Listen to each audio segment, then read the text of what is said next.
Welcome, ladies and gentlemen, to Get Smarter Saturdays, a storied institution here on the Atrioc stream. It involves one thing: watching great and interesting videos. But the videos have 3 rules. First rule, don't be boring. Number 2, don't be long. Too long. Number 3, and most importantly, we have to learn something. Why are you saying hi, YouTube? Have you ever seen us do a Get Smarter Saturday intro on YouTube? Ever. Not once in the history of YouTube have we done a Get Smarter Saturday intro, because it's a series of videos that will individually maybe be their own reaction video. We never have this. So anyone saying hi, YouTube, has never even watched the YouTube. This has never, this has never happened. But you guys did hear the rules, and the rules do cover everything we're going to do today. If you would like to submit a video, go to the Discord, go to #GetSmarter, drop an interesting video I think we're going to learn a thing or two about. I'm going to open the Discord right now.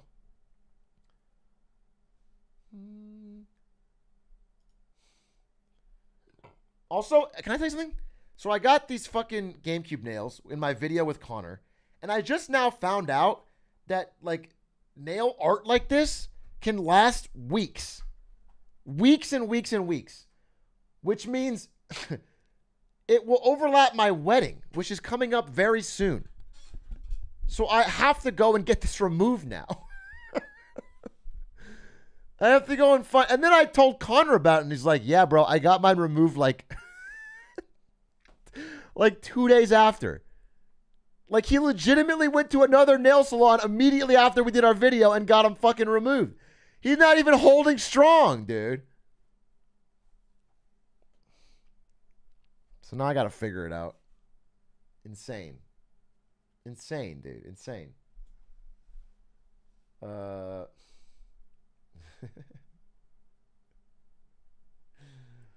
My trainer at the gym asked about him, and I told him I lost a bet. Because I didn't want to explain the truth, and he doesn't know that I do any content or anything. So I just said, yeah, lost a bet.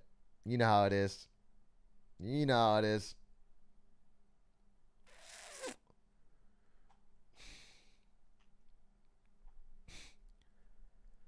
Wear a GameCube suit and it'll blend in. You think I should wear a GameCube suit to my wedding? Okay. Okay, tell me more. Should I hold like a nice scepter with like a GameCube on top? Like sort of a pimp cane, but with a big old GameCube on top? Okay. It's not a bad idea. It's not a bad idea. Should I have the GameCube theme song play? Wait.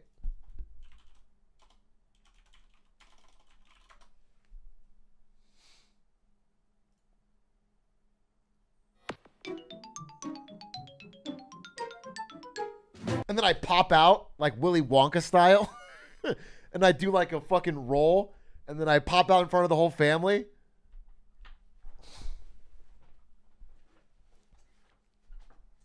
That could be cool. Okay, now we're talking. Have each of your groomsmen and best man wear a different console color. And then at the end of the wedding, fight. Stan's dripped head to toe in Xbox fit. Damn, console wars wedding. Okay. Are you nervous or excited, Big A? You know, those are my 2 options. I'm excited more than nervous.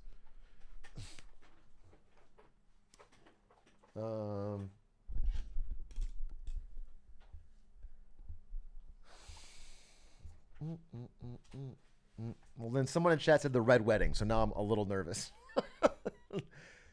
I don't think a rival family is going to murder me and my bride-to-be at our wedding. I don't think that I'm playing the Game of Thrones, so I'm not. Hey! Oh, wait! Ignoring this incredibly insensitive direction that we're going.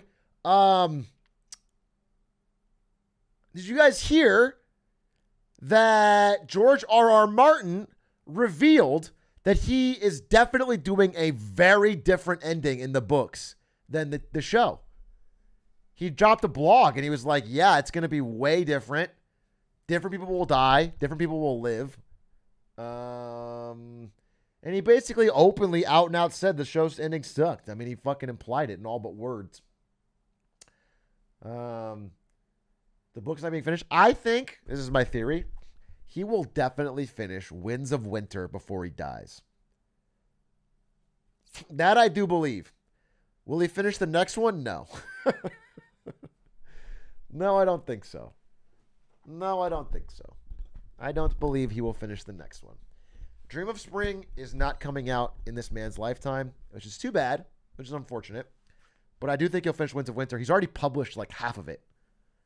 I mean, he was revealing chapters for a while. He said this in his blog too. He was going to cons and stuff and showing chapters, and he realized that he showed half the book already.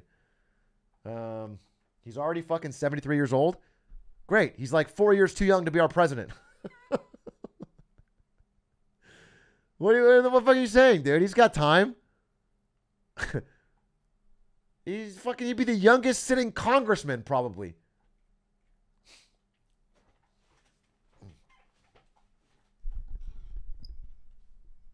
Do you know that Germany has 12-year maximum term limits for any like congressman equivalent? Or if they hit the age of 76, I think it is, whichever comes first. So no matter what, you have to leave power after either 12 years or you hit age 76. And I think that's genius. It might even be younger than that. I think it's so smart because legitimately, there has to be some amount of churn, dude. There's got to be some amount of churn to stop power from calcifying in the hands of the fucking... Germany's had a history of ideal political leaders after all. Okay, this is all stuff created after World War II.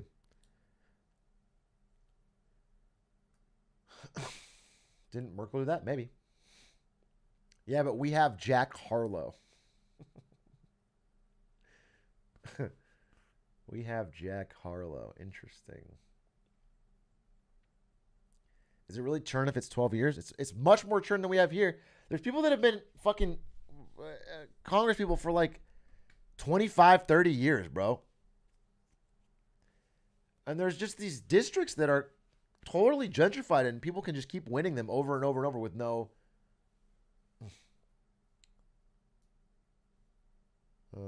I think we need churn.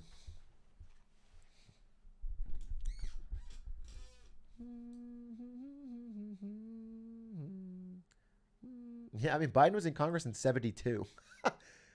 Yeah, that's actually a great point. Biden in Congress in 72. If there was a 12-year limit, he would be out in 85.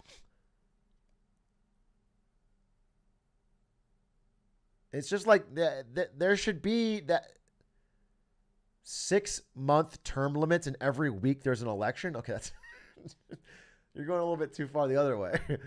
That's not churn. That's chaos. No one would even have time to govern, dude. They would be campaigning every single week. We should let everyone be president for one day.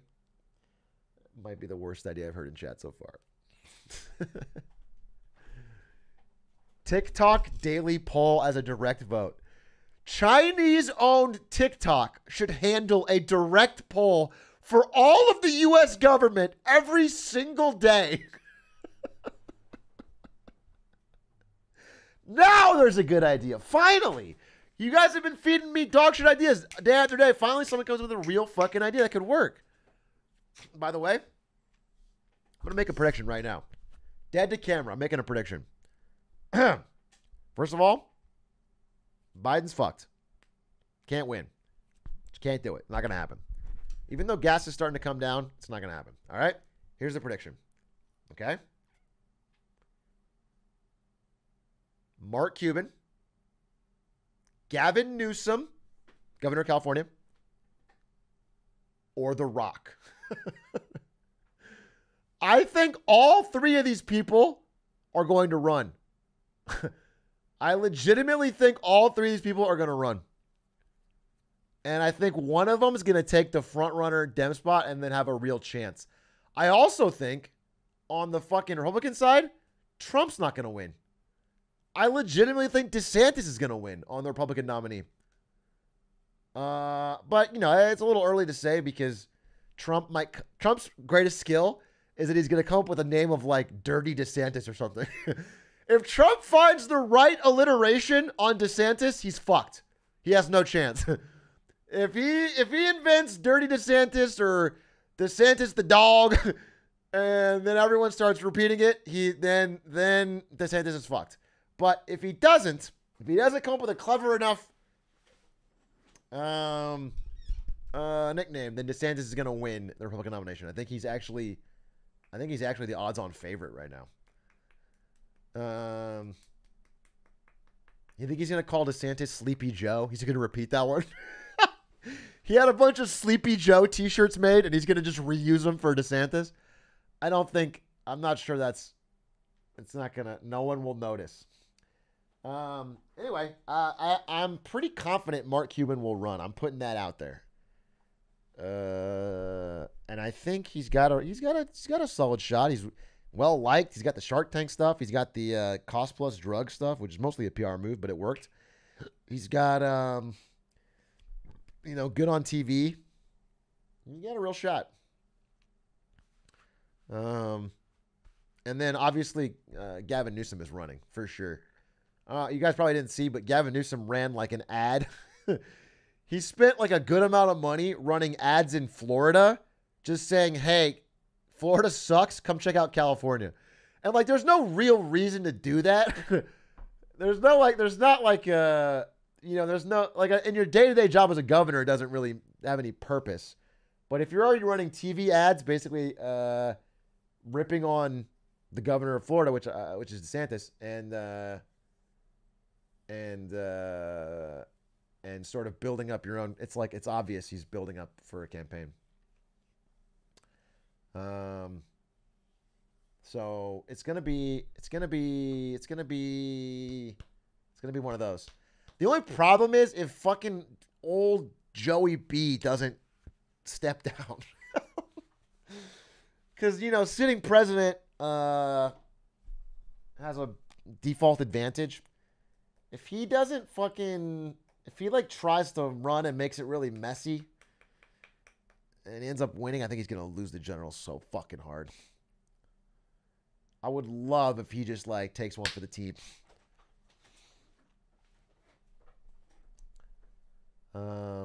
Every time he's asked, he says he's running. Of course he's going to say he's running. And actually, but it's funny is if you ask Gavin, every time they ask Gavin Newsom or The Rock or Mark Cuban or anyone about running, they all they're coyly denying it. And if you ask Gavin Newsom, he'll say no, Biden's the candidate. But they're all doing things. They're all making motions that say the opposite. So in 2050, it's going to be Elon versus Bezos for president. They're going to be pretty fucking old in 2050, bro. Not saying that's a disqualification in this country, but they're going to be pretty fucking old. I don't know if The Rock will do 24 or 28, dude, but I think The Rock is 100% trying to make his move. The Rock is not satisfied with whatever goes right in his life. No matter how big The Rock is, the hole in his soul is bigger. The gaping hole in his soul that he craves to fill with more success.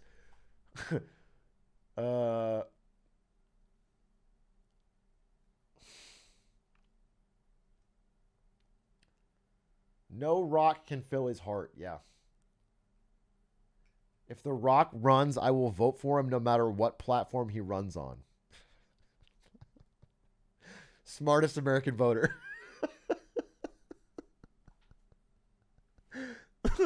Number one, baby. Woo! A lot of deep thought in that. Kevin Hart for VP. Oh, it's unstoppable. Kevin Hart for VP.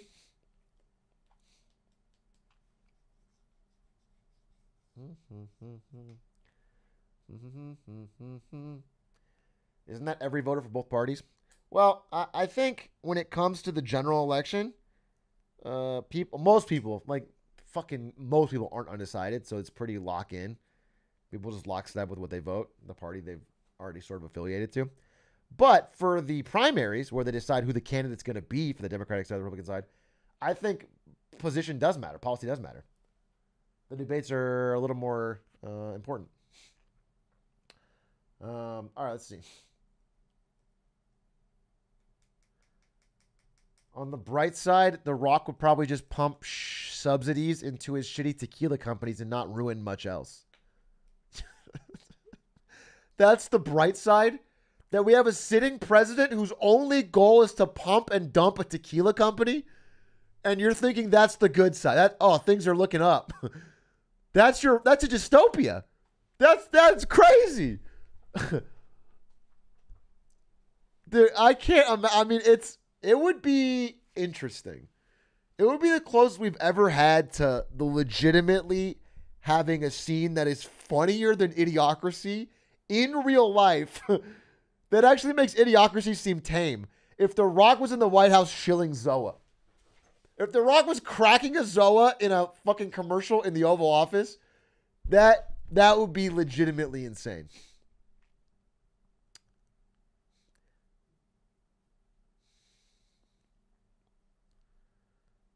He would be the greatest grinder in presidency history.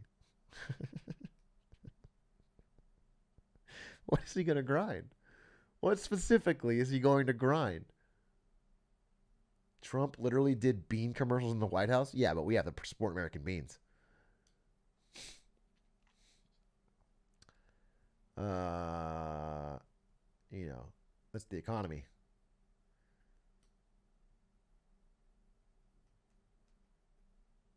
Wait, what did you say?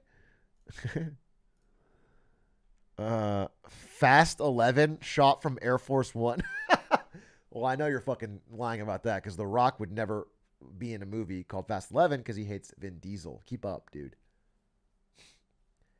If I was president, I'd do that easily. It's such a flex. Why is your goal, when you've already been elected president of the United States, to make sure that you're continuing to flex? Who are you flexing on? You're the president. What is that line of thought? That you need to get the step one is get president, then step two is find a way to flex. You're already flexing.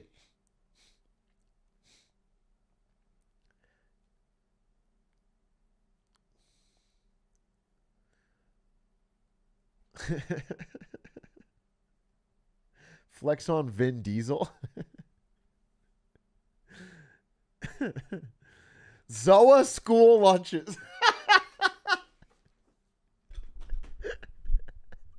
He's gonna solve the hunger problem in inner city schools with free Zoa. Well, not free. You have to pay for it. You're actually mandatory required to pay for it, but it is available. That's good. That's good. Zoa care. He scraps Obamacare and replaces it with Zoa care. Every man, woman, and child gets free.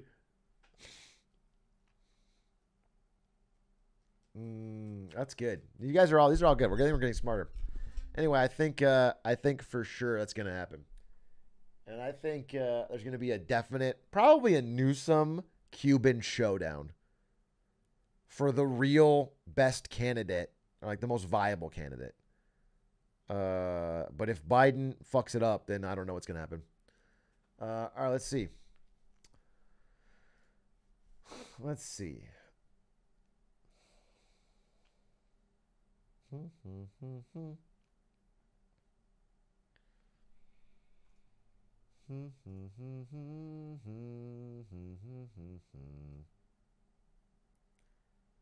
Why is Cuban a viable candidate? He's popular. He's done Shark Tank. He's done Cost Plus Drugs. He's got a lot of money, so he can afford the very expensive process of running for president.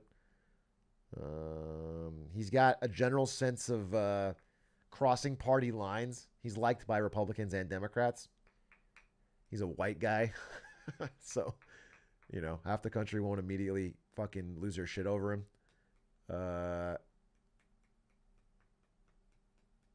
He's got a lot of things that make it easier for him to run. But his name has Cuba in it.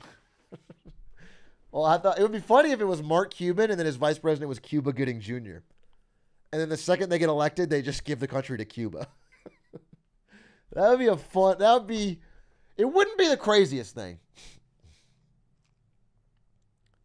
People said that about Bloomberg. Nobody said anything that I'm saying about Bloomberg except that he's rich and that he's a white guy. Everything else I said, especially about being well-liked and like having a successful show and being good on TV, Bloomberg is none of those things. Bloomberg is like a 5'4" troll who has more money than God and has used it nefariously for most of his life. That's not... He's in no way similar in terms of popularity to fucking Mark Cuban. Mike Bloomberg in chat. Mike Bloomberg was pretty good, huh? Why didn't he win?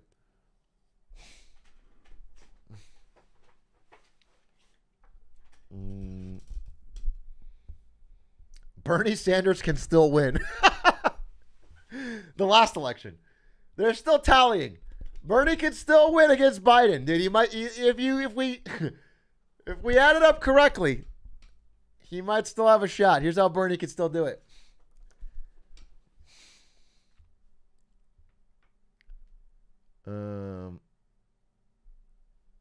I'll step up for us. JM Tags in chat is going to run. What's your platform? It's a pro coffee cow situation.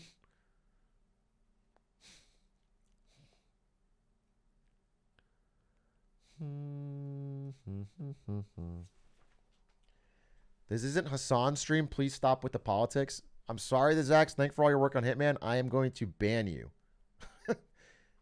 You can send him a man form, and hopefully I will unban you because of all your work. I do not like being told what to talk about. So, thank you.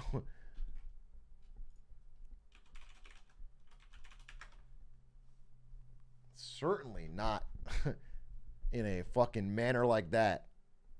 You piece of shit.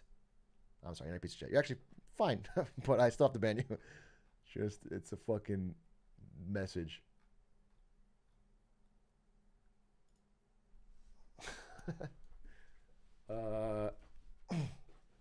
That man said, shut up and play on your stream. He legitimately did. He shut up and dribbled me, dude. He legitimately told me shut up and dribble. And what the fuck, dude? You can't do that. If you don't want to watch it, if it's not your bag, fucking tab out, bro. There's fucking infinite internet. There's porn. You can go watch whatever the fuck. But if I want to make some fucking jokes about Mark Cuban running for president, I'm going to do it. God damn it.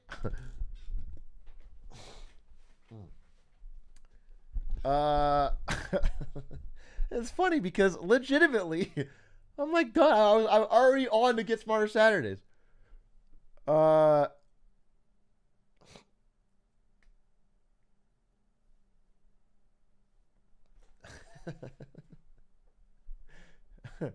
Wait, what is this?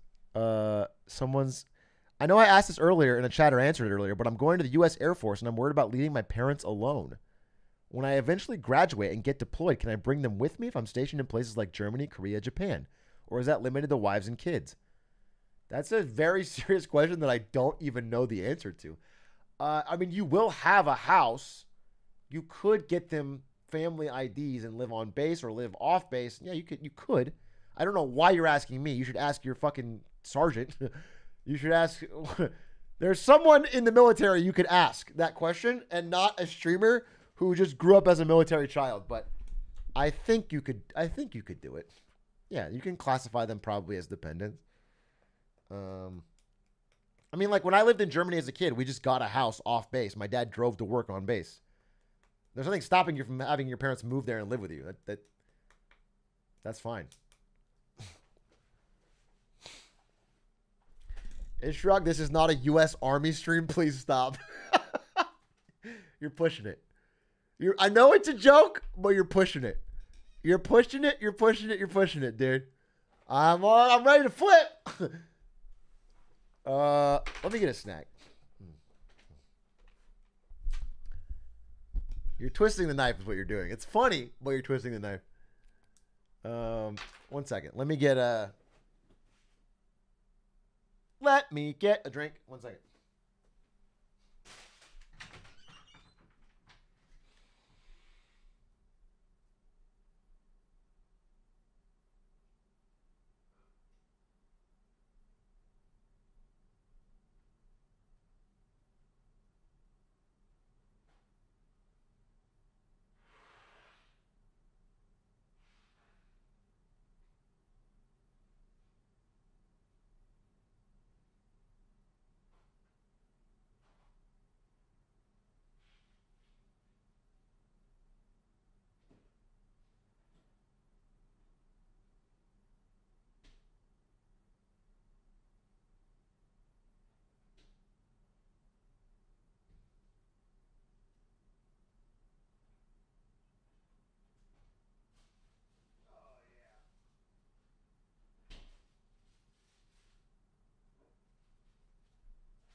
Okay.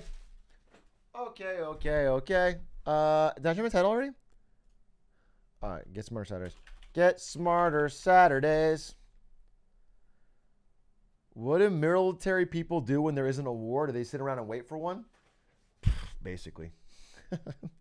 I lived on military bases my entire youth, and I can't really tell you what the fucking deep purpose of having a bunch of young American dudes in military suits sit around a base in Germany is. They I'm not it doesn't really accomplish much. I mean, it's training and like they run drills and they talk about plans and stuff and but it doesn't it does seem cosmically wasteful. It just felt wasteful for sure. They play gotcha games? Yeah. Worst mistake of my life to join? Yeah, some people just hate it.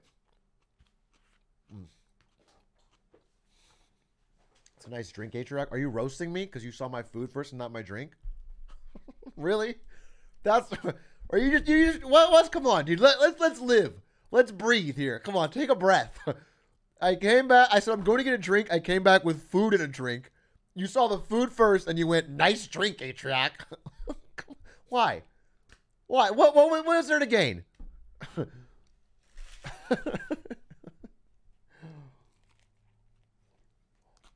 Holding you accountable is what it is.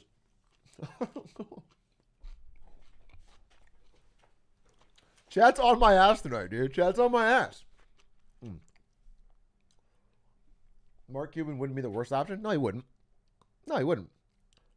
I wouldn't be so opposed to Mark Cuban. I mean, listen, I would like a world where I'm sure there's someone out there who's not a fucking like, I would love someone who's not a million years old or a TV star. Can we just get someone who's neither of those things? There's got to be just a functional adult, maybe 40s, 40s, 50s the latest. They know how government works.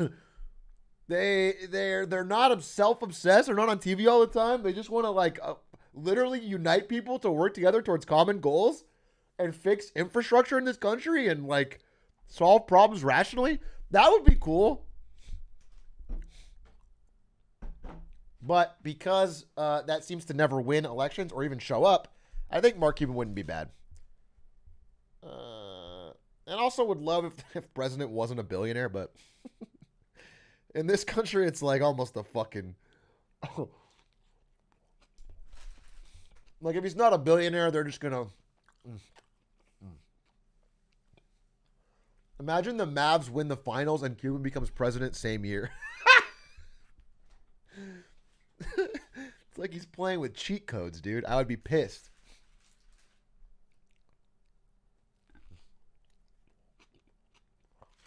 Only one man can fill that role, Xi Jinping.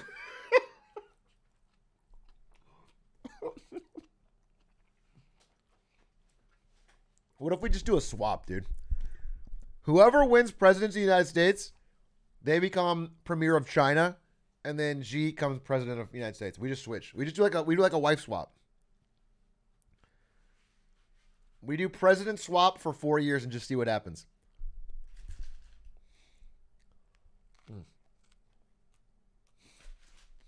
What's up, New York?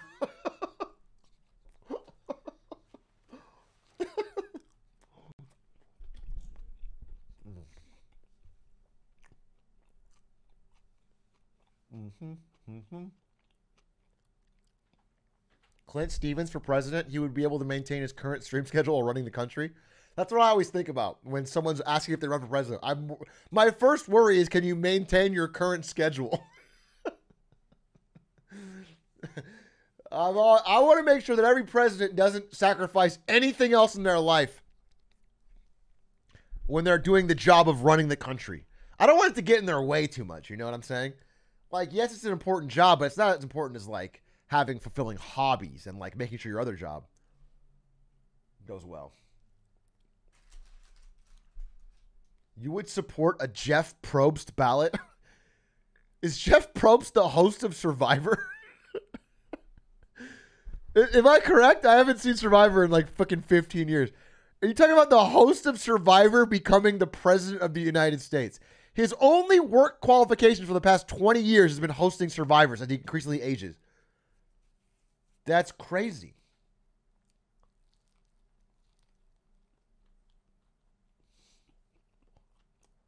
Jeff Probst has to hand read every ballot.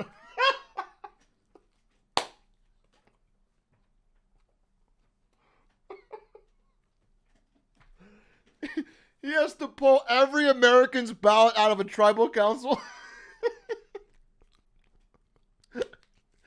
That's good. Okay, wait a minute. That's good. There's something there. I'm going to find the immunity idol to get out of doing my taxes. America, I've hidden 4 immunity idols across this country. Whoever finds them can mail them into the IRS for a free, no-tax year.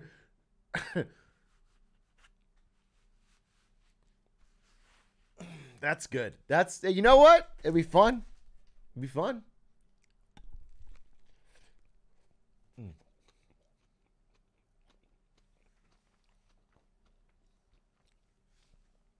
Bring Boris Johnson over here.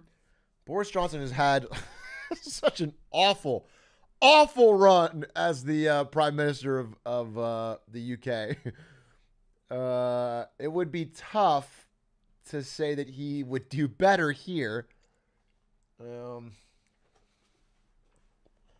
you guys don't follow UK politics, and why would you? Because, like, who cares? It's the UK. You know what I'm saying? Like, they're all a bunch of chavs. But there was so little confidence in his administration that senior leaders of, like, every department started resigning all at once until he was forced to resign, which he just did. Like, their equivalent of the EPA, like, every fucking government agency was having the leaders fucking resign because it was like a vote of no confidence. Yeah, the news resign fee was like credits. Everyone was doing it at once. It was a mass cascade. So the government was just falling apart and he had to resign.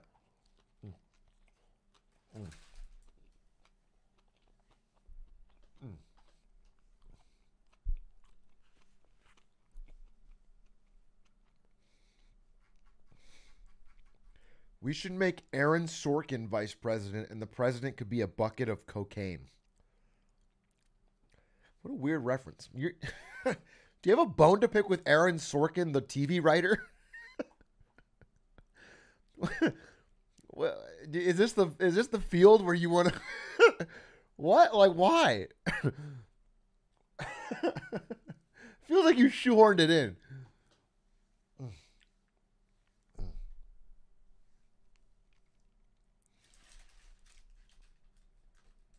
If Aaron Sorkin was president, every single State of the Union will be delivered while he's walking. It will be a fast walk and talk with a bunch of things going on around him in one continuous camera shot. And he would tell my fellow Americans what's going on.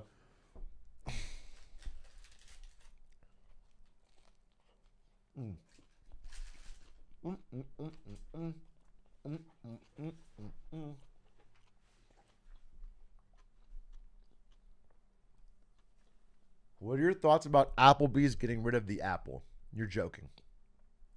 There's zero shot that Applebee's is just changing its name to Bees. What are you talking about? No. Just Bees. It's cleaner. That's good. That's good.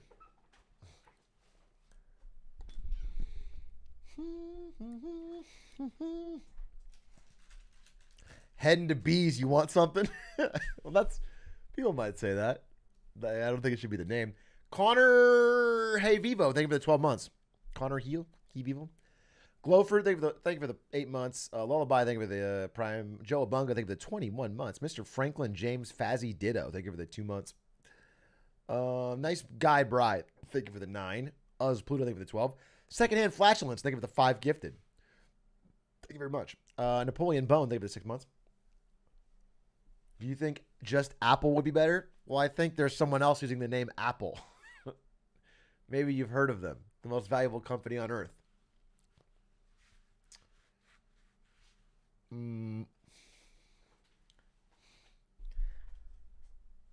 How about an old celebrity instead? Oh, that's actually a scroll up. Back to president? Yeah, we should get... Who's the oldest living celebrity? Let's get him for president. That would be good. That way we can have somebody who's very narcissistic and very old.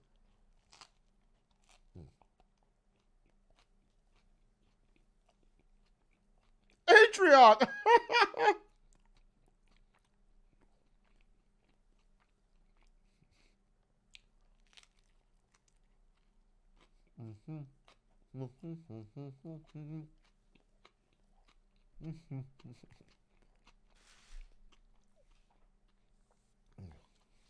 The Queen of England?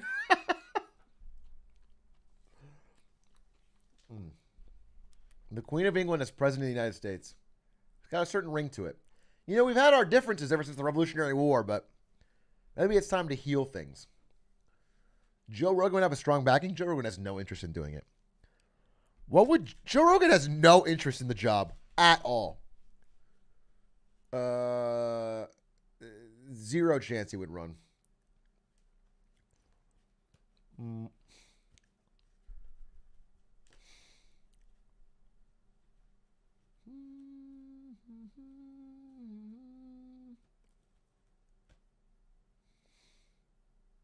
And I don't think he would win either. I don't think he would. He has a big following, but it's still, in the grand scheme of things, niche. Damon John is my president. And only yours. Okay, let me see. Let me see if a video is. Donkey for president? Interesting.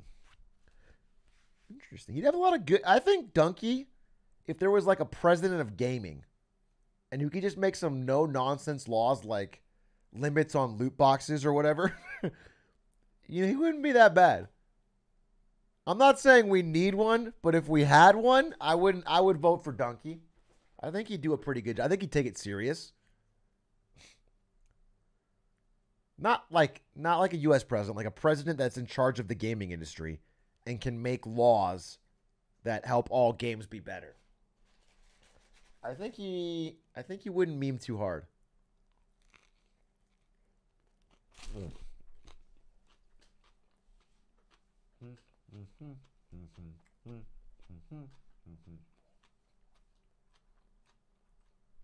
What's a good gaming law?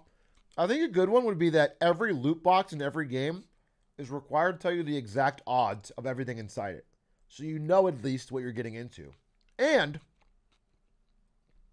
I don't care what price it is, it can be more expensive, but you should be able to purchase everything in a loot box individually on your own. So if there's a rare skin in there that you want to get, you should be able to buy it for, I don't care, maybe it's way more expensive, but at least you have the chance. So that whales that only want one thing can at least make a real fucking informed decision. I think that alone would help some people getting absolutely fucking gambling addicted. League does that? Yeah. Well, League's not so predatory. Not as predatory as fucking... Yeah, no, I'm sure the odds can be lower than a certain percentage, for sure. But that's...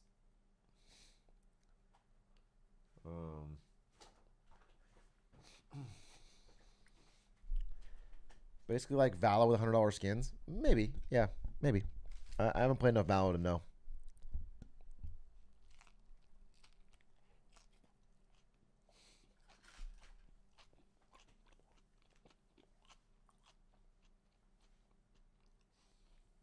Why would I do that when I can just gamble? I will win. I will make money. True. I gamble because I want the game devs to have more money. True. And they need it. They do need it.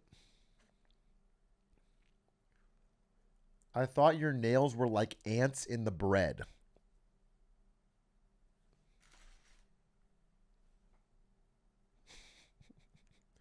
It's not a sandwich. It's a wrap. There's no bread. Doesn't look like an ant. In what way? What drugs are you on?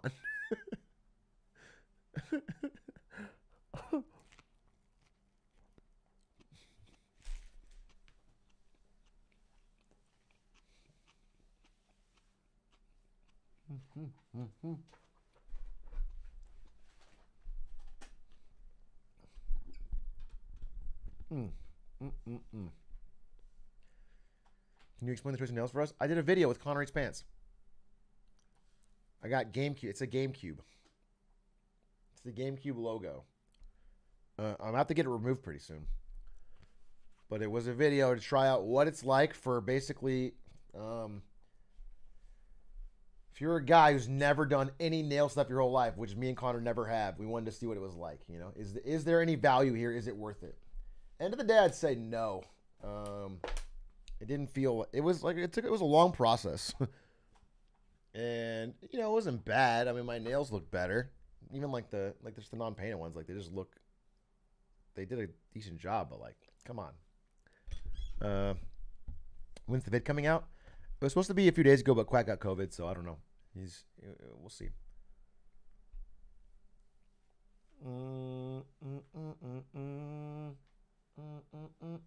Okay, let's see. Sorry, I've been delaying. Let's check it out. Get Smarter Saturdays. It's time. Let's see what's an interesting video to watch. We can watch the Darth Jar Jar theory. A theory that I deeply believe, but I don't think I've seen a good video on it. They've done balloons, but in 3D. They've done balloons. No, that's not. That's a balloons video.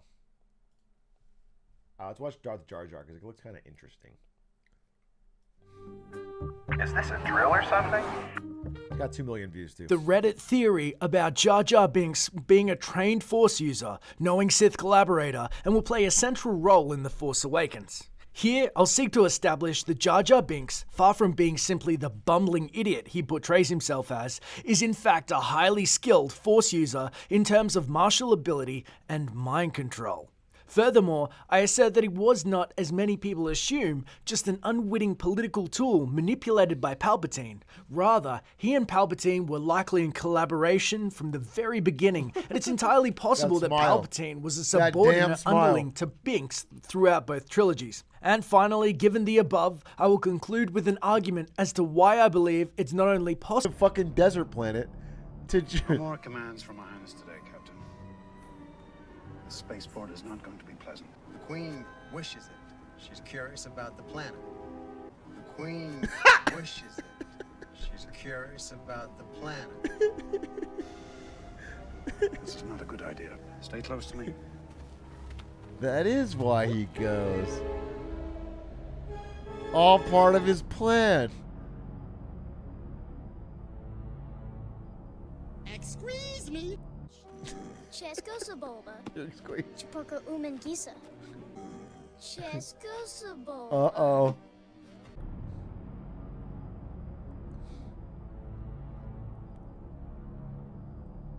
Be wary. I sense a disturbance in the Force. I feel it also, Master. Don't let them send any transmissions. No reply. Send no transmissions of any kind. It sounds like bait to establish a connection trace. Tatooine is sparsely populated. If the trace was correct, I will find them quickly, Master. Wait, who? Yeah, wait. Who did that? Wait, that's a real point. Who canonically gave the trace? They never explained that in the fucking movie. Who canonically gave a trace to Tatooine?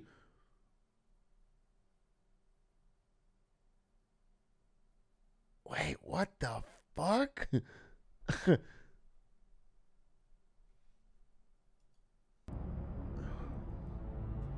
Ye gods! What the Misa saying? The Queen will not approve. Queen doesn't need to know. Well, I don't approve.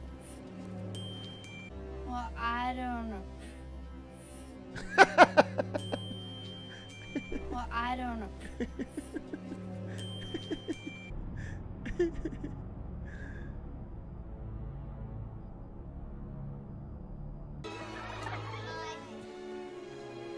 Jar Jar creature to be a little odd. Right. He's very odd indeed. Wait, what was that supposed to show? Oh, I guess, yeah. How the fuck does he understand this? Yeah, he's a fuck. All of the technology for the Gungans is organic. He just picks up a wrench and...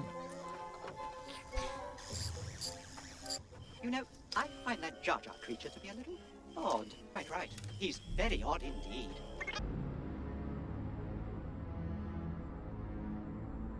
He's fine. You Jedi are far too reckless. The Queen is not. Queen trusts my judgment, young handmaiden.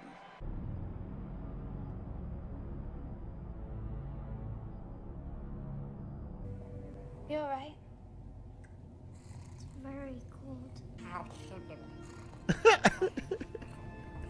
I made this for you. So you'd remember me. That fucking liar pretending to sleep. The Queen's are being grossly nice, Mr. Tinks. Pretty hot. He does say it.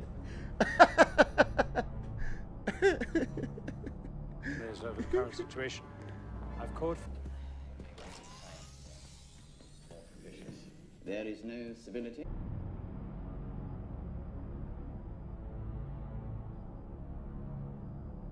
You said people gonna die? I don't know. I hope not. We said warriors. We said got a grand army.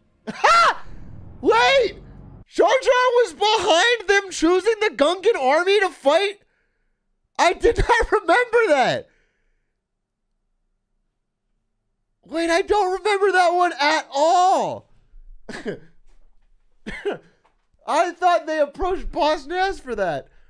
That's fucking wild.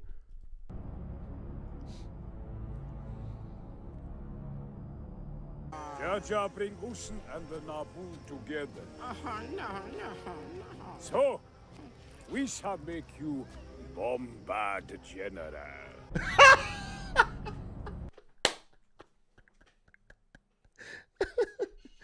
Holy shit, dude. From Boss House's most hated to the Bombad General. This is the face of evil, dude. No. So, we shall make you Bombard General. He's smiling the instant he says Bombad, as if he knows what he'll say.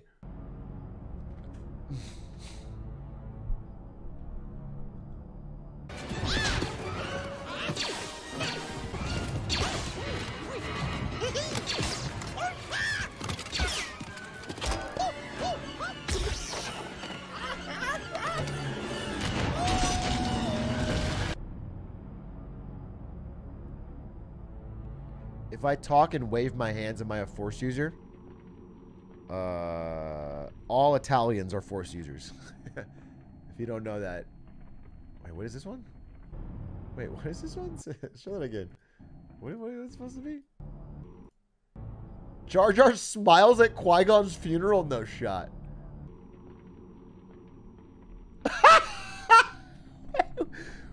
Why is he next to Palpatine smiling? Wait, legitimately, why did they have the CGI Jar Jar Binks next to Palpatine at Qui-Gon's funeral smile? There's no reason to do that effort. Why? Legitimately, why? One more time.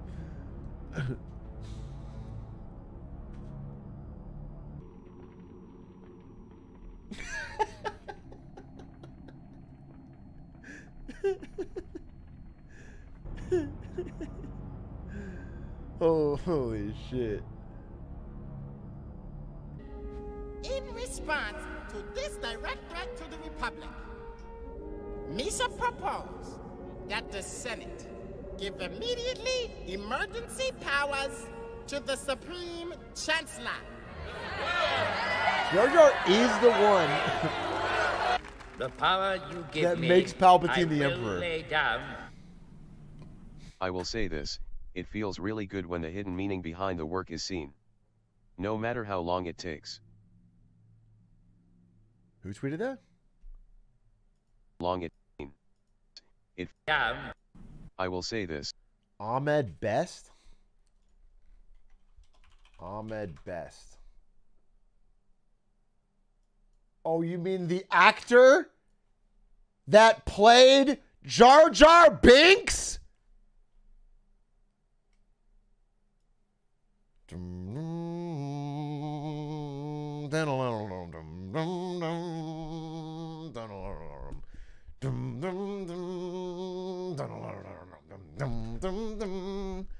Holy shit, it's real. Well, that confirms it. We all got smarter. That is 100% fact. I do believe it. And now to watch some videos about flat earth theories that I think might sway my mind. Today we're going to watch conspiracy theories large and small. I think, dude, with how subtle that smile was, if it was real, everyone would have fucking lost their minds. If in episode 2 they revealed that, everyone would have gone back and noticed all the subtle details they missed about Jar Jar when they hated on him back at the time it was released. And it would have been one of the greatest fucking mindfucks ever. It would have been the sickest fucking, like, Vader, I am your father, or Luke, I am your father mindfucks. It would have been so dope.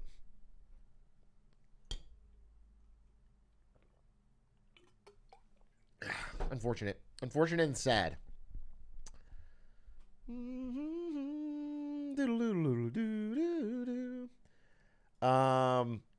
Okay, let's we got a lot more videos here to check out. Now that was probably the smartest we'll ever get, but we can find some that are a little more other interesting. What is the most important part of the economy? Hey everyone, my name is Kyla. Welcome. Quite as deep. It's only 5,000 views. No, thank you. Not quite as deep as a Jar Jar is the Sith video, but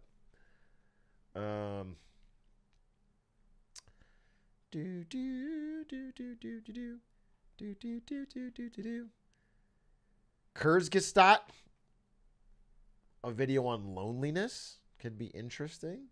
Could get some Sag farming. Strange duels in history could be interesting.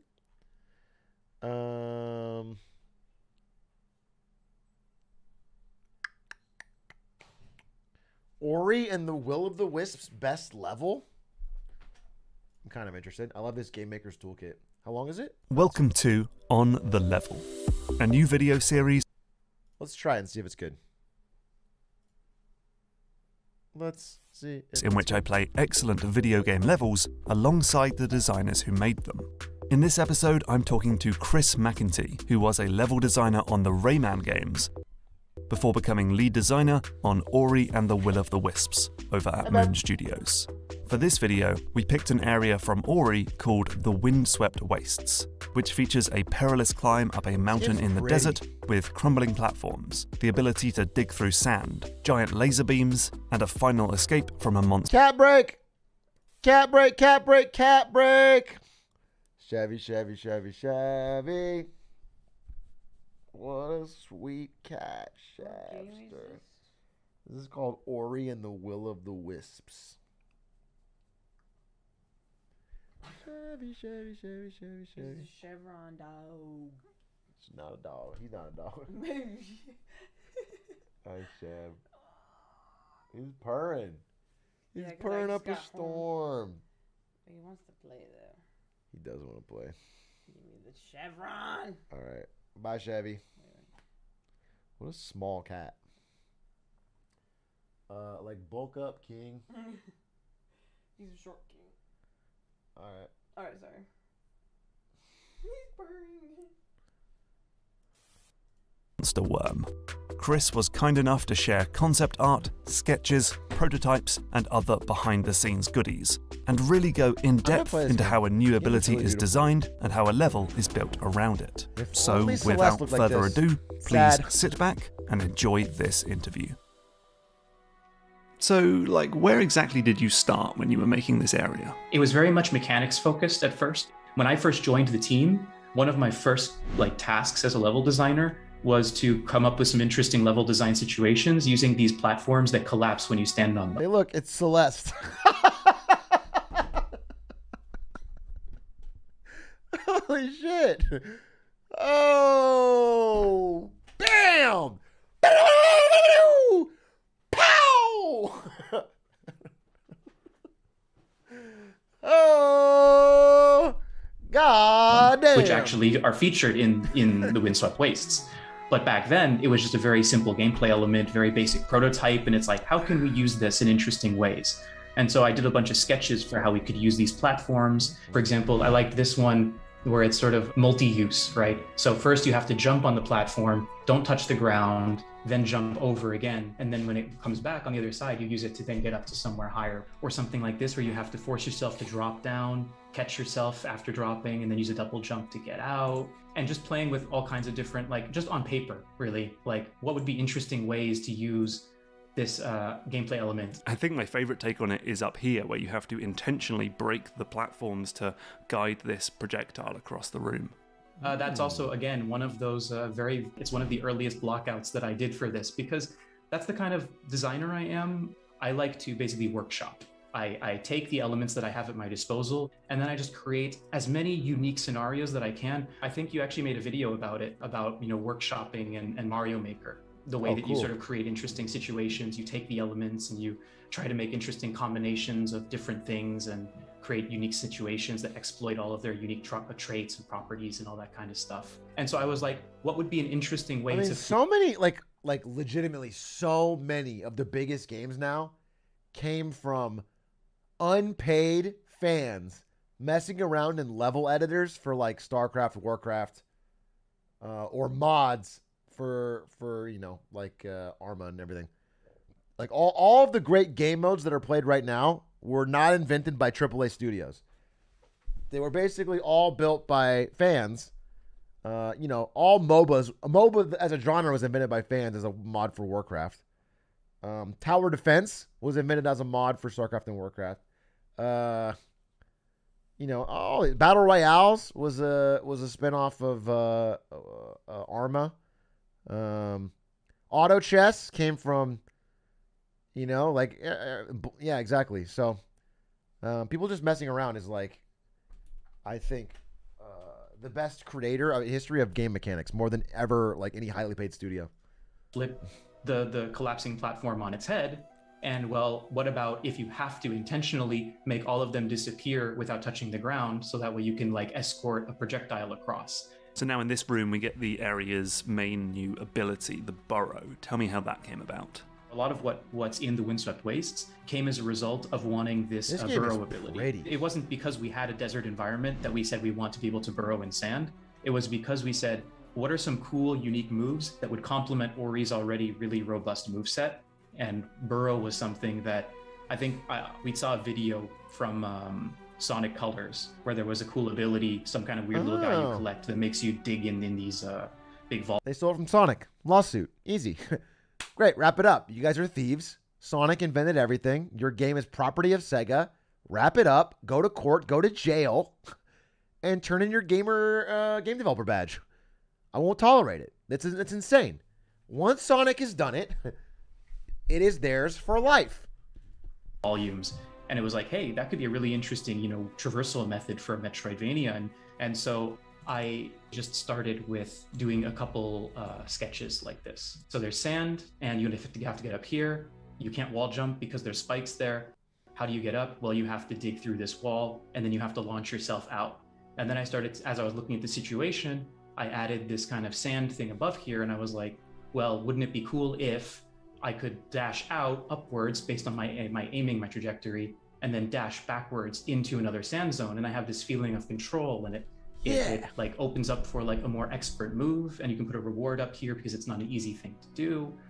Or I even sketched out things like this. You see in the will you play this game on stream? Maybe it looks kind of beautiful. Balls of sand, and you I've can known basically of it, but I dash never through really them saw from gameplay. any side, It looks, any direction, and then it launches fun. you straight through. Does it have bosses? And so I sketched something like this as the initial concept for that. It worked out quite well in the game. Like, it's one of my favorite uses. It has of the bosses burrow, because it's so versatile and it gives such a Is feeling it just of like control. Hollow Knight? And then so I just sketched out an idea like this, where it's like, this would not be possible without this ability. And this one it has bosses, but it's kind of short. Ori's normal jump height. That's an advantage. You're telling me it has bosses, it has a cool environment, and it's not 400 hours? I could play it like in a couple of streams? That's awesome. Height here, he would jump straight into these spikes. But then, well, what if I jump and dive into the sand and then dash out, and now I can suddenly clear it never played because the original dash Ori. jump is higher than normal. Do I need to for the Then story? what I would do is Maybe I would I'll watch a actually video. just recreate these situations in the blockouts. And then that's when we would take it to the programmers and say, okay, look, we have these environments. We want to be able to play them the way that they're illustrated in these schematics and everything else. We got some animations from the animation team, and cool. And then we would basically get the first playable prototype of it. And that became very exciting because it was like, up until that point, it had just been something on a concept. It was just something that existed in our minds of like, this is how I imagine this playing. And then you actually get your hands on it and it feels, pretty cool. But then obviously there's months and years of fine tuning and tweaking the controls and everything else to make it feel just as cool as it does in the final game. You can see that it feels actually slower than the final game. And what you're probably going to see as well is that the turning isn't as tight as it is in the final game. And the original intention was I wanted it to feel a bit tricky to control, that it felt like there was some, friction in the sand and you're not as nimble as you always are and everything else. But the more we play tested it with the team, the more we tightened it up, because ultimately Ori controls are tight, like all around. And in the end, I'm happy that we got there, right? It's just one of those things that when you're in the process, you don't immediately see these things.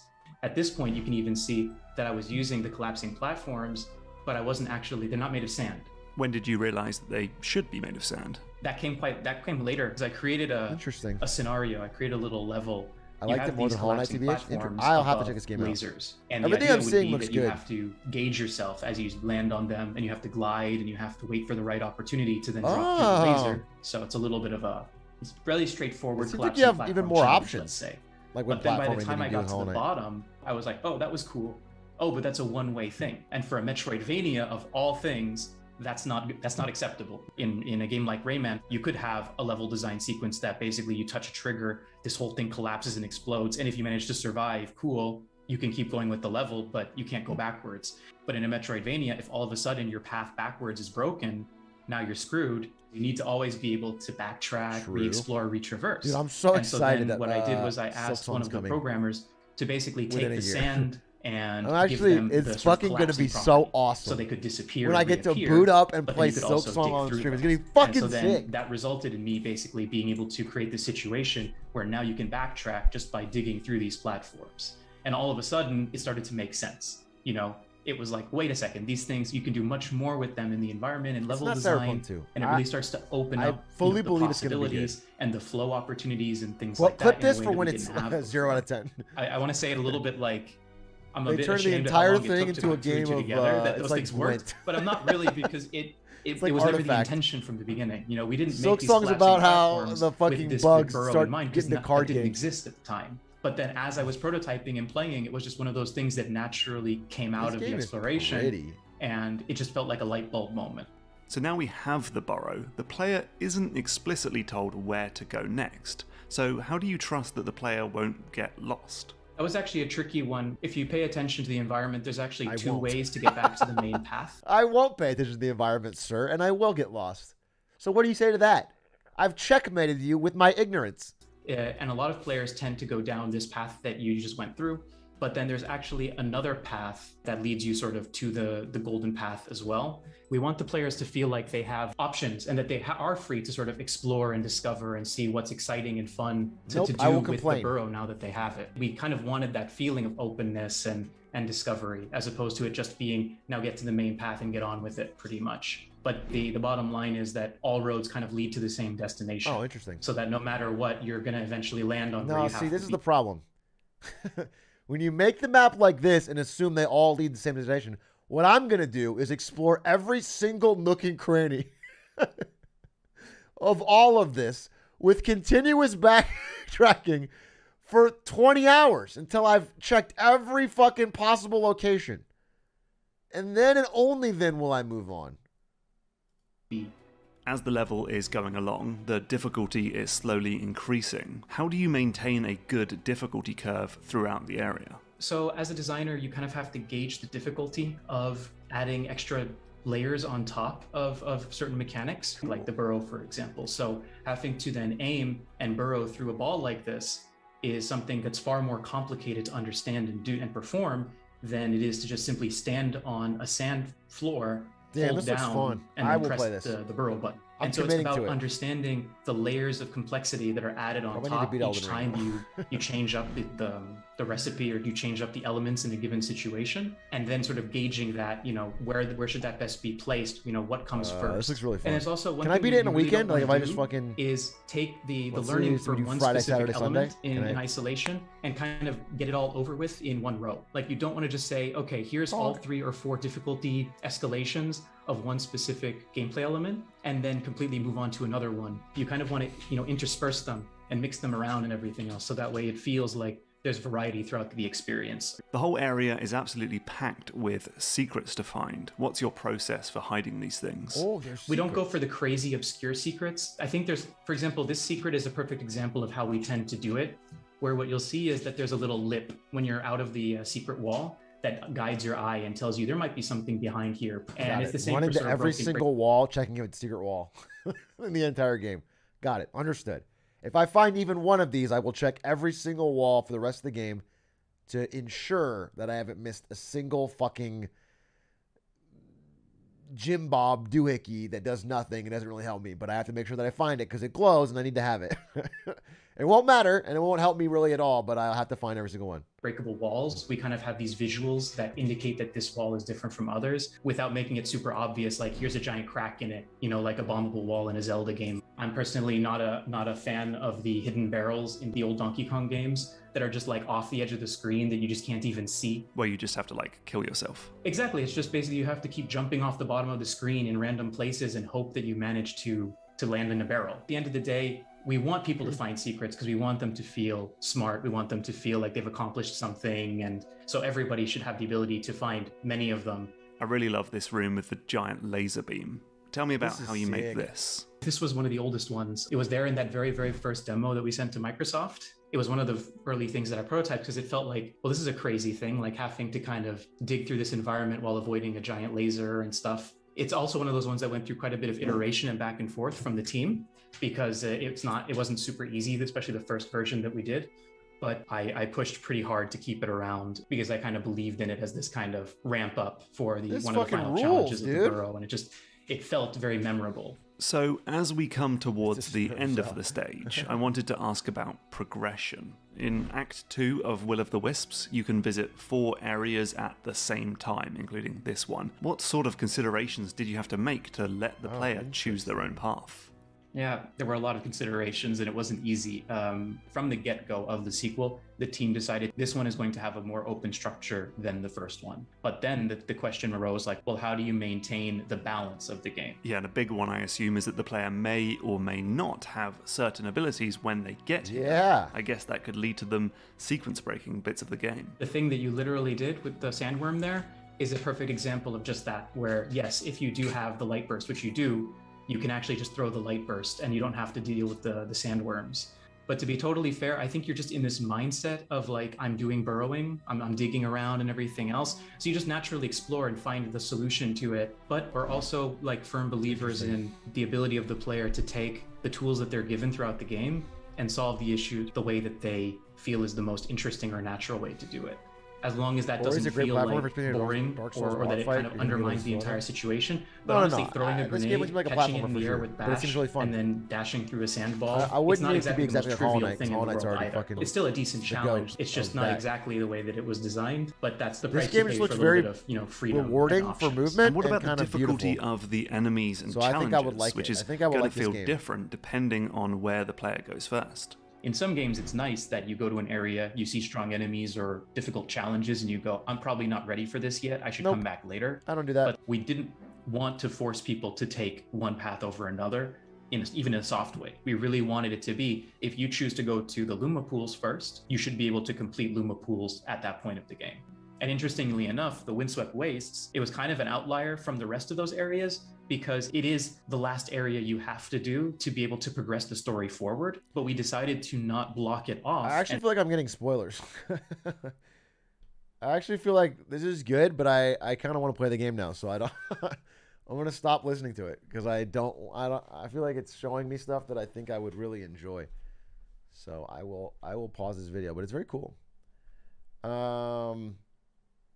Wait, is there other great videos from this channel? Because I might.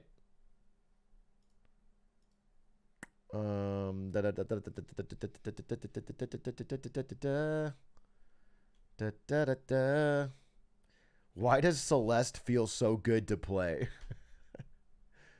Really forcing it down our throats, okay? Game Maker's Toolkit.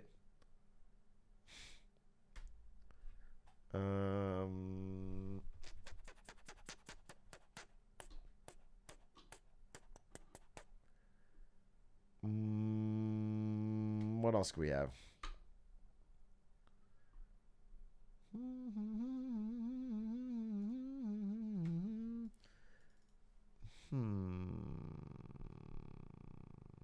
Redesigning Death? It's kind of old, though. Let's see. 5 psychological tricks Dunkin' Donuts uses to sell 2.9 billion donuts a year. That's a title. Can you guess how many donuts? Yeah, I can get. Oh, dude, it's got 6,000 views. No shot. The Hitman? They have a Hitman one? Let me see. Hold up. The problem with Hitman is I've seen so much Hitman stuff. Hitman and the Art of Repetition?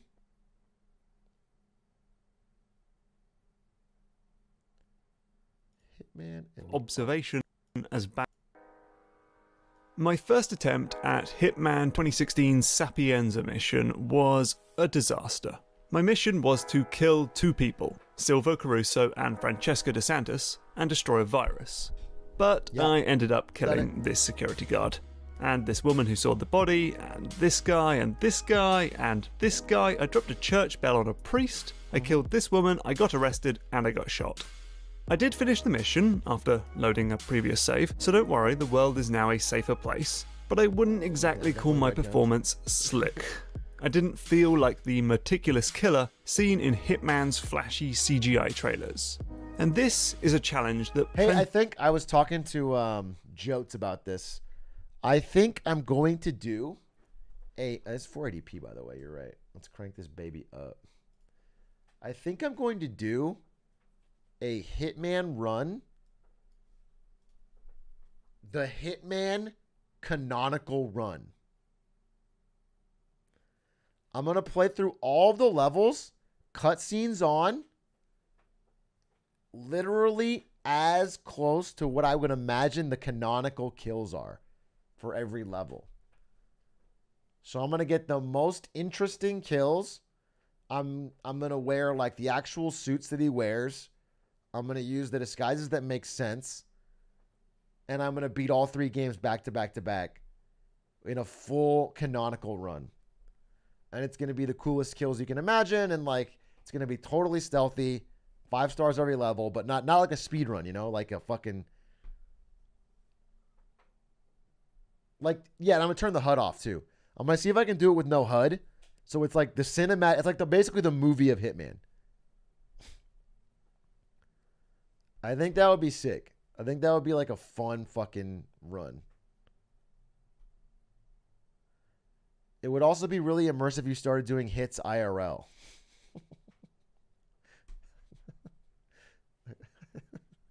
Okay. Yeah, okay. I guess that would help the immersion. It might get me in trouble with the law, legally. Is the story good? Yeah, I love the Hitman story. I like the games. But I think it would be fun. I think it would be really fun. So Judge is gonna help pick some of the kills. Ace, thank you for the prime. All right, switches. Of game designers face.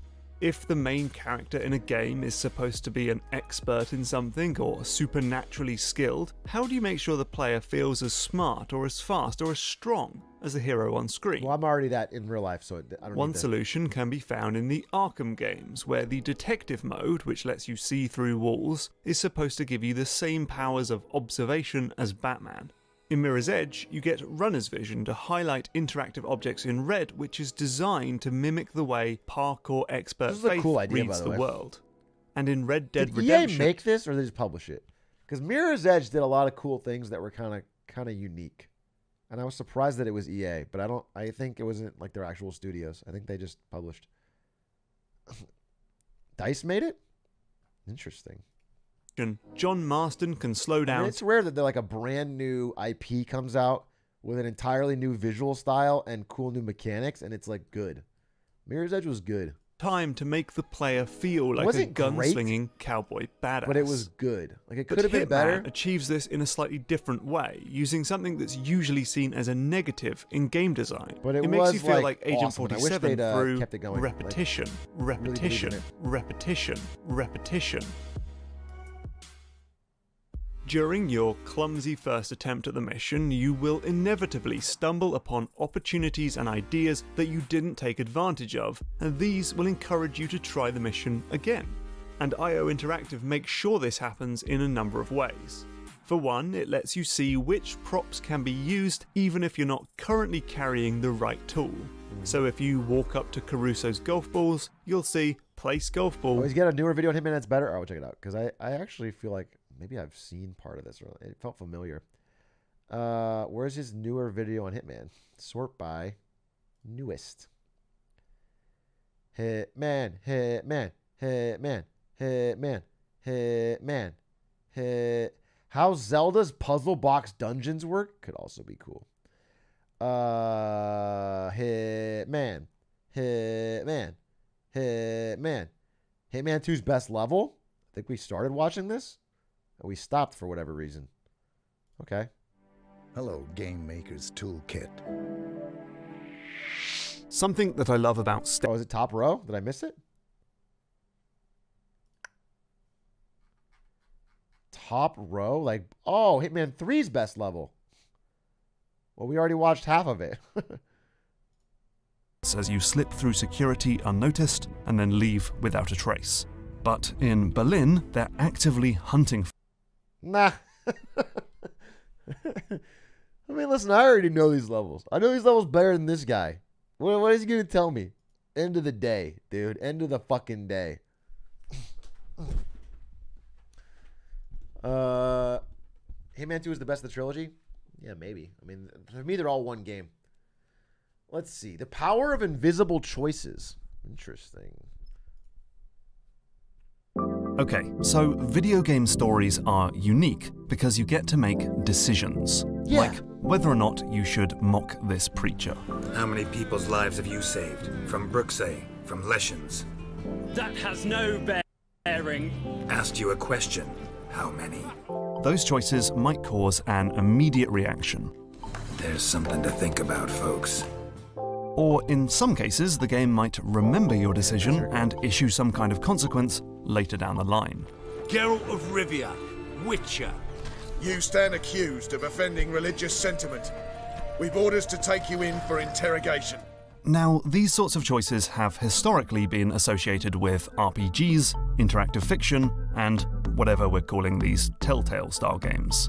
And I think that's partly because of their lineage that stretches back to improvisational tabletop games and branching choose-your-own-adventure books, but I think it's also just an interface thing. These are games where your primary mode of interaction is to pick options from a menu, like a dialogue tree, or a list of next moves. KOTOR the GOAT. So making choices about the narrative is a perfectly natural fit.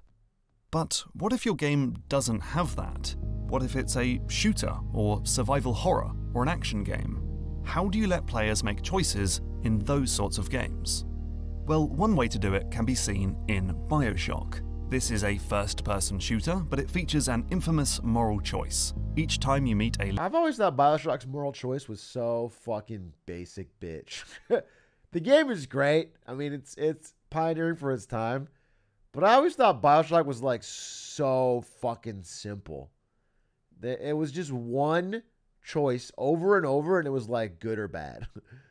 And nothing else seemed to matter, and you made no other choices. Little sister, you need to decide whether to save her or harvest her lifeblood for magic super juice. And in these moments, the game slows down, takes away your normal controls, and just slaps a big old pair of button prompts on the screen. Press X to harvest, press Y to rescue. And it's like... So that's one way. Basically, you've only made the choice once. You know what I'm saying? Nobody's like saving the first 6 little sisters and they're like, you know what? I'll harvest this one. Fuck it. It feels like you make the choice once and then you're just reenacting the same way to do it. Just kind of borrow the interaction systems of these more suitable genres, whether that's button prompts, a list of options, or a dialogue wheel. I'm going to call these explicit choices. Not true, I totally did that. I mean, it's kind of the same problem Mass Effect and KOTOR have, where it's like, there's rewards for being consistently evil or good. So as a player, you're not like thinking through every decision. You just know which one's the evil one or the good one, and then you pick it. Because you want to like keep your character going in that direction. That's like the one... KOTOR 2 tried to solve it a little bit by making like the middle ground kind of powerful, and you could like just sort of like bounce around, but they didn't really nail it. But there's actually another way to do it. Let's look at another shooter, this time Spec Ops: The Line. Here we come across 2 men strung up by their hands with... Yeah, the power of the centrist Jedi.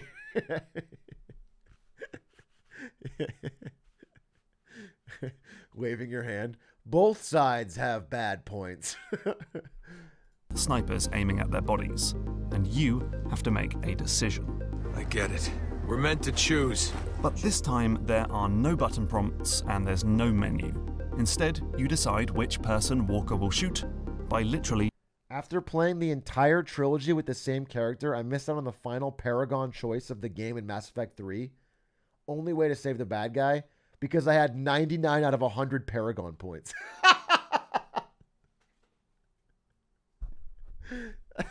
That's so fucking whack. That's so fucking whack, dude. Paragon points. Dude, that implies you can't make a good decision unless you've made enough good decisions. Like a good...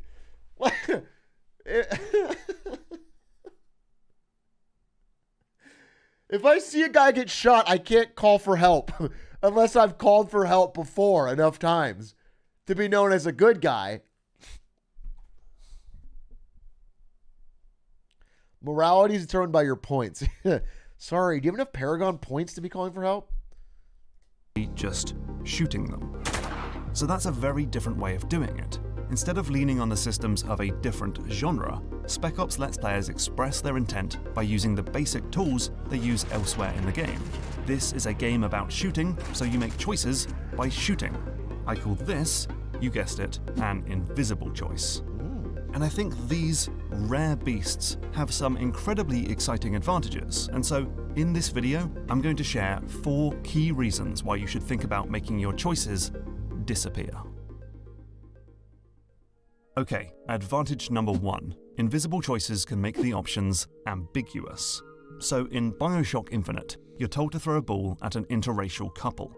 But did you know you can actually throw it at the racist announcer instead? Oh, it says it right there on the screen. That kind of spoiled it, didn't it? That's what happens when your input system demands you list every possible action the player can take.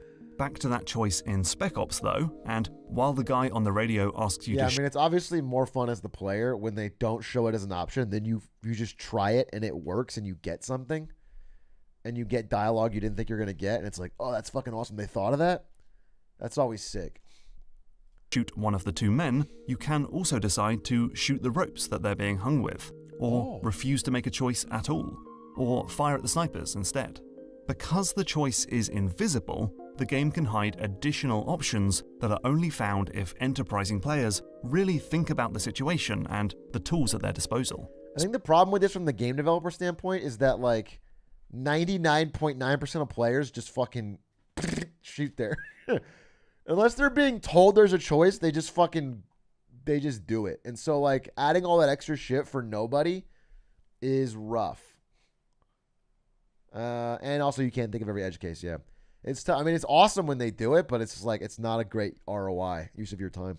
Spec Ops is actually full of these things. Later, an angry mob of civilians descends on Walker and you're encouraged to shoot them, but you can also fire into the air or just do a non-lethal melee attack to defuse the situation.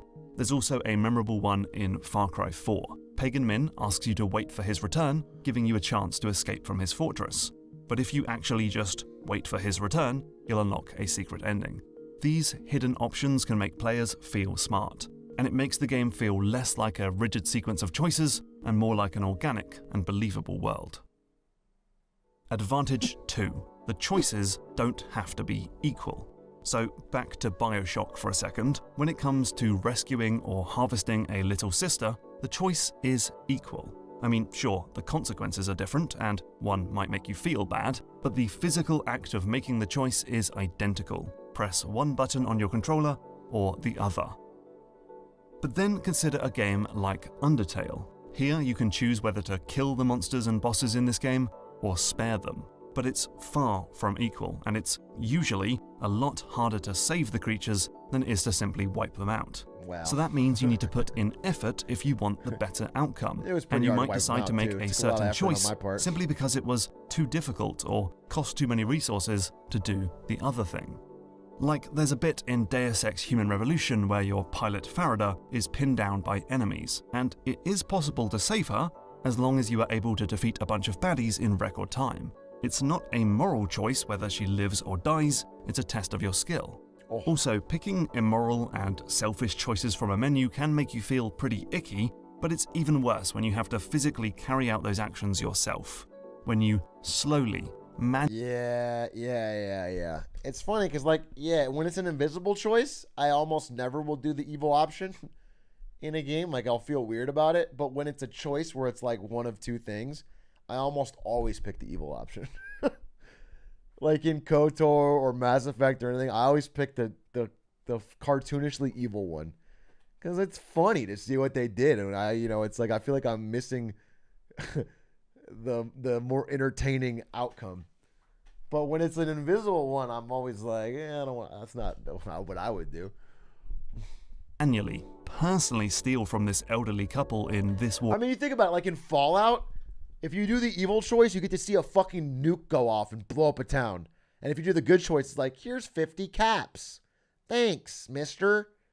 And it's like, okay, I wanted to see the nuke. The nuke is cool as shit. So I just fucking, I legitimately mostly pick the evil one because they'd like do crazy stuff. War of mine, it makes you, the player, feel even more complicit in these awful actions. Okay, that was a bummer. Advantage 3, fine grain choices. So when we think about more explicit choices, we usually think about quite significant decision points, picking between the lives of two characters, or the fate of an entire town, or what to have for breakfast. But when a game is tracking invisible choices, it can build up a massive and highly detailed databank of everything the player is doing, and use all of that to shape the rest of the game. This can lead to a game feeling very personalized, like how the orcs in Shadow of War can recall the precise nature of your previous run-in. or how the characters in Hades discuss the exact Fucking details love of their Hades! most recent run. Aw, one of those wretched louds just killed you dead that time. Those mean old slappy guys?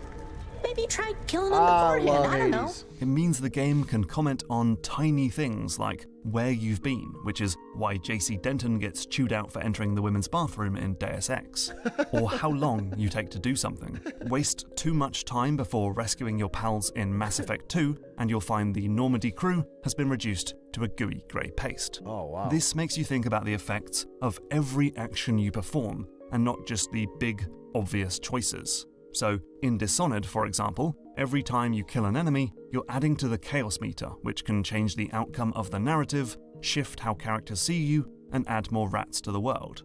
And so, because every combat encounter has the opportunity to change the future, you end up playing in a more deliberate and thoughtful way.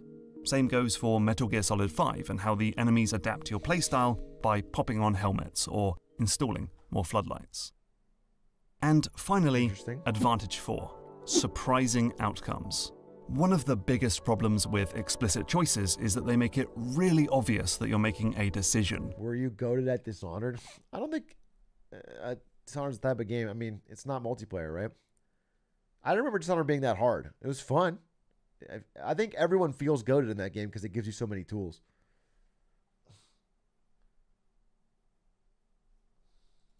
And just in case it wasn't completely obvious, let's put a notification on screen to back that up. So it's pretty hard to surprise players with the consequences of their decisions. But with invisible choices, the game can secretly and silently track your actions without you ever realizing it, and then surprise you with an outcome later down the line. Like in Metal Gear Solid, when you encounter the mind-reading weirdo, Psycho Mantis. You are a very methodical man. The type that always kicks his tires before he leaves. And yet you're rather ineffective in battle. What's actually happening here is that all along, the game has been secretly tracking things like how often you save, how many traps you've sprung, and even the contents of your PS1 memory card. And then Psycho Mantis can give the appropriate voice line. It's a typical Kojima party trick, but a neat example of how invisible choices can surprise the player. Other examples might include saving Bior from the cell only for him to come to your aid in the fight against Penetrator, or your actions at the start of Chrono Trigger getting brought up in the game's trial. The other thing is, because explicit choices are given such prominence, I think players quite rightly expect for them to have equally significant consequences for the storyline, and to be disappointed when typically they don't. Right. But when choices are invisible, even tiny consequences are impressive and memorable by comparison. Now, if I'm going to be listing advantages, I should probably also touch on the challenges of implementing invisible choices.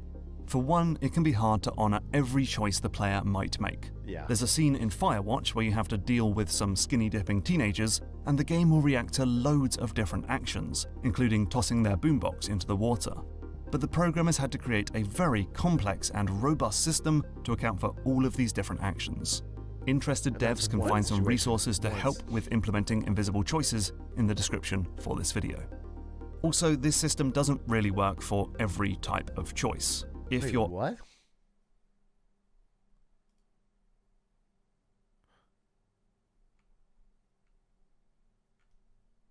Oh.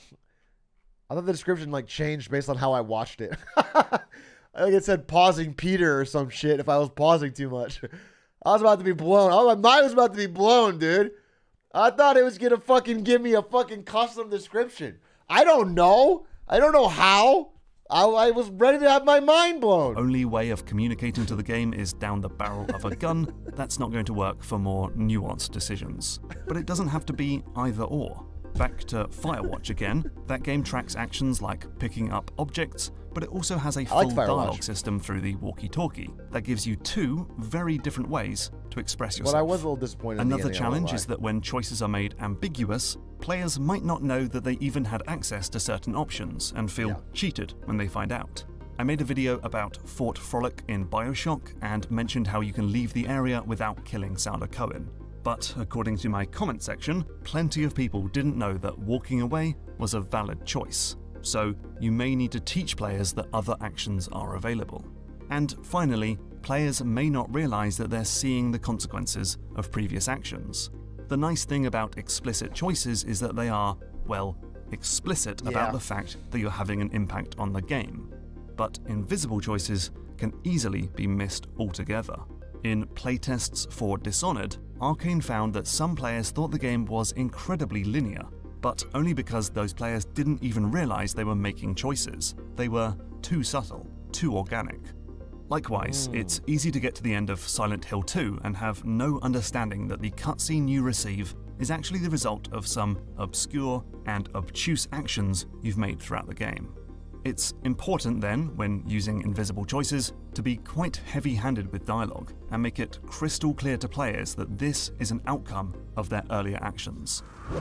Like a little chorus, he comes back round. He usually dies, is what I found. Too subtle, and all your hard work is wasted. So there we have it. Action games don't need to twist themselves into an RPG or a text adventure in order to react, remember, or reflect on the player's choices.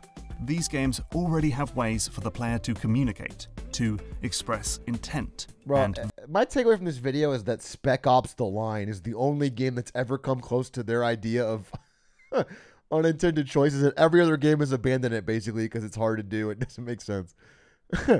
That's the takeaway from this video, because that was the only real example they had the entire time, and it was a lot of like much smaller examples.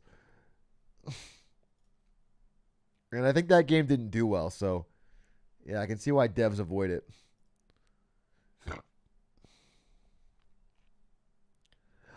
I made a video essay that you can play. Hey, it's Mark here. For the past 7 or 8 years, I've made countless YouTube videos where I show you how design decisions can change the way games work, feel, and play. But what if I didn't have to just show you? What if you could feel those changes for yourself? Well, that's the idea behind the Platformer Toolkit, a new interactive video essay that lets you see firsthand how subtle tweaks and adjustments can change how a game feels. So the game stars Kit, a platformer hero with, you'll surely agree, bad controls. Wait, it's not this video. I want to play it. Where is it? Platformer Toolkit. Let's check it out. Video essay.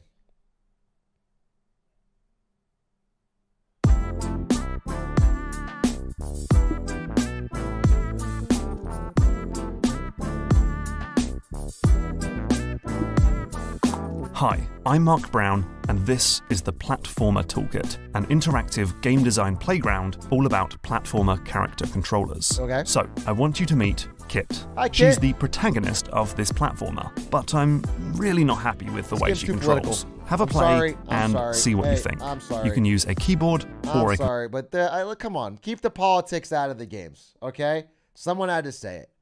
I wanted to play a fucking real video game that has, you know, a real story. And when they're going to make controller, hit the continue button when you're ready.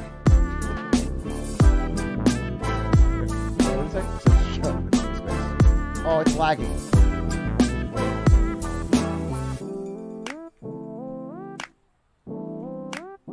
Okay. Fun. Yay! Woo! This is loud. I can't. It is loud, isn't it? There. Wow. Look at me go. Damn, this game kind of fucking hard, huh? It's a real challenge. Oh my god, wait, why is there such a slide?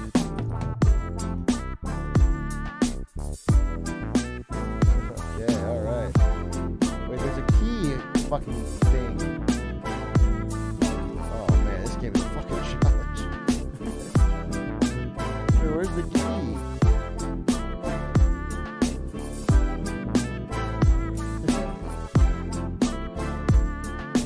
Bro, where's the key? This game is too fucking hard, dude. Holy shit.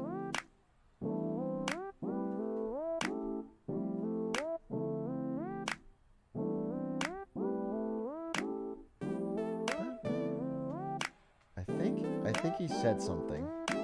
Maybe he just wants me to move on. Okay, this doesn't feel great, right? Kit is really slippery, her jump is floaty, and the whole thing just feels a bit flat Yeah, I was and just saying lifeless. that. This game sucks. So, let's start tweaking things. You can now open the toolkit and get to work. Alright, give it to me.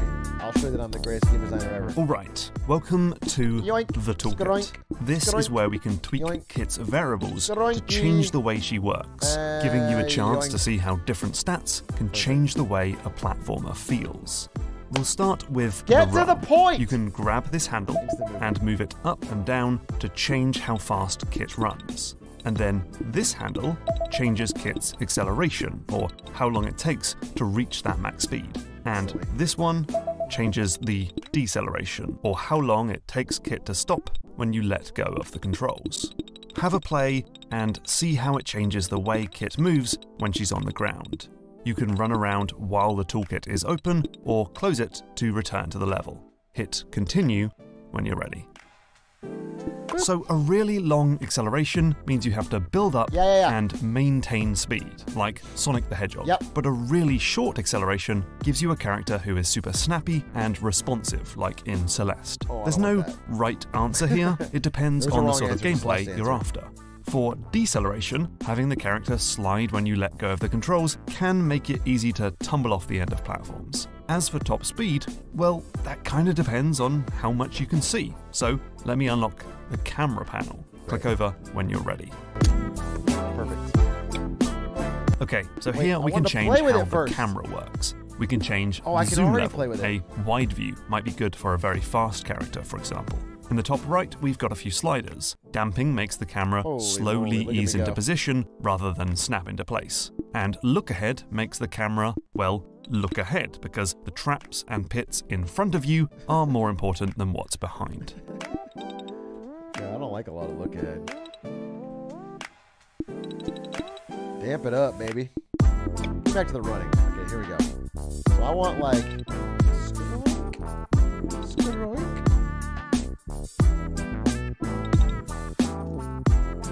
Oh wow, the slower you make it.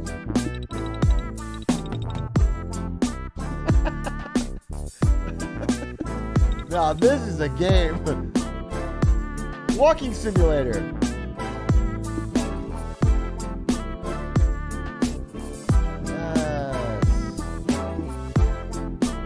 That's fun. There's a reason why game designers call it the 3 C's: character, controls, and camera. The way we track and show the character's movement is just as important as the movement itself. But now, let's move on to the most critical part of any platformer: the jump. I've unlocked the panel, so click over when you're ready. I'm gonna solve jumping. Whatever I set for jumping, every game developer is gonna copy immediately, because I figured it out. Okay, this is the jump panel. The yellow curve illustrates the player's jump arc, and you can change that by dragging these handles. This one changes the maximum height of the jump, from a short hop to a big springy leap. And then this one changes how long it takes the player to reach that point before coming back down to the ground. There's one more handle though. In many platformers, the character drops faster than they jump, which can be achieved by increasing the player's gravity on the way back down. This handle lets you add a downward gravity multiplier, so see how that feels.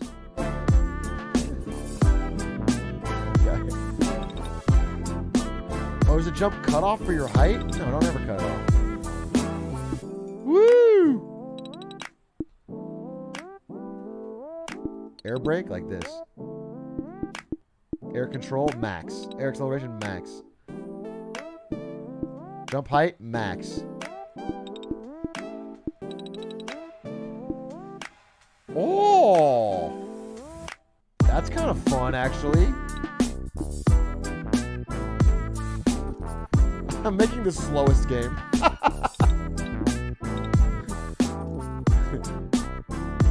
Yeah!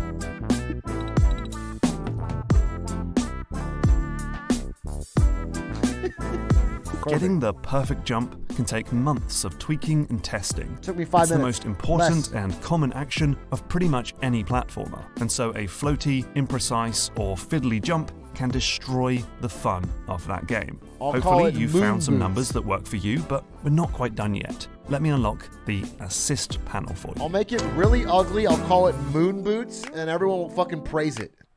Oh, it's like actually a beautiful indie darling. It actually takes the platformer paradigm and shifts it completely. I love it, but most people don't like it because it's a little too advanced for them.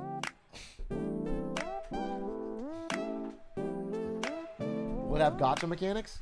Top to bottom, baby.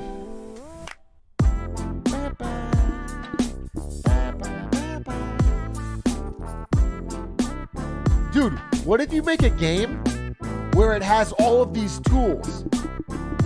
So your job as the player is to make the game you want to play. So the developers can't be blamed if you don't like the feel of the game, because you have all the controls.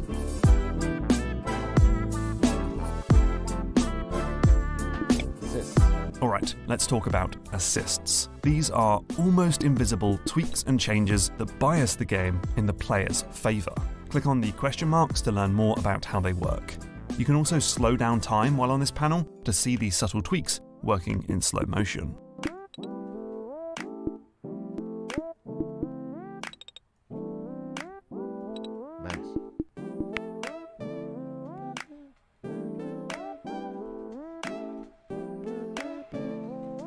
The game you're playing right now? No, it doesn't count. This is a video. A platformer is all about testing the player's skill and mastery of the controls, but that doesn't mean it needs to be pixel precise. That can feel frustrating and unfair. We sometimes want to recognize the player's intention rather than their exact commands. And so small cheats in their favor go a long way. Anyway, it's time for the final panel. Let's get juicy. Juice. There's some game design wisdom that says if a player does something a lot, make it feel good. And in a platformer, that's running and jumping. So on this panel, you can make various tweaks to the character's presentation, including particles, squash and stretch, a trail, a tilt, and sound effects. You don't always want to crank each handle to the max. Sometimes a little goes a long way. Nah, I don't think so. Oh, dude, I've made a great game. Holy moly, look at this game! Skroink! Dude, just get me in a sound effects booth. Skroink, skroink, skroink. Oh my god, we'll call the game the Skroinkler. The Skroinkler Moon Edition. And you play as a little Skroinkler on the moon, going around skroinking things. Hey, yoinky, skroinky! Holy shit, I'd play this for sure. So, making a platformer feel good is largely about tweaking numbers, cheating for the player, and adding juice. And so now you have all the tools you need to make the character feel the way you want. And now it's time for your final test. I've just unlocked the full level, and I want to see if you can make a character that feels good to control in this environment. Done. Play with Kit's speed, air control, and juice to get something that feels tight, responsive, and fun. Now, it's important to note that in real game development, the level would usually be made to suit the character, not the other way round. It would be the so this stage will only Level 1. support a very certain type of platformer hero. But give it a go and see what you come up with. Alright, yeah. Level 1. Oh my god. The fucking speed! Oh my god, the fucking speed is out of control. Oh, slow down there, buddy. You're zooming.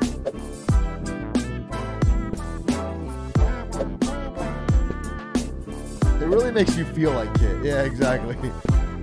Kit, famously in her lore, broke both of her legs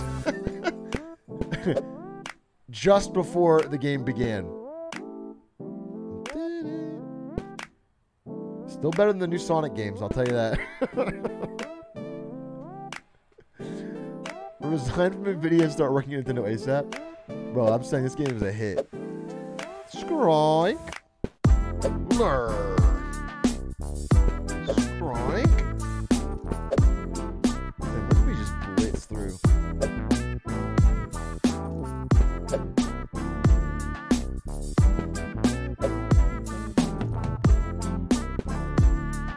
Ah, shit.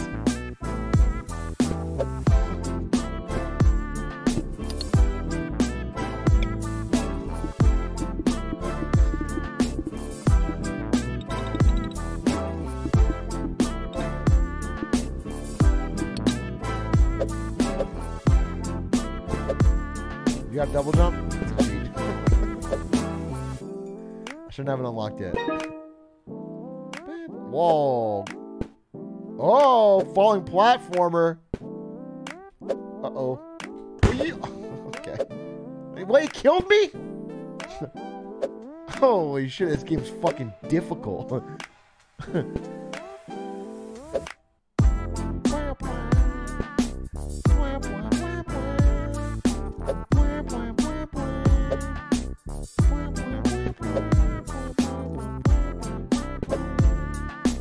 Man, this game has got the really, I think, the vibes you want from a game. I feel like this game says it all. Oh, shit.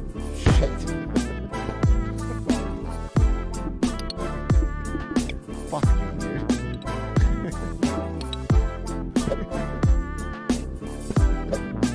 Holy shit, I'm speedrunning.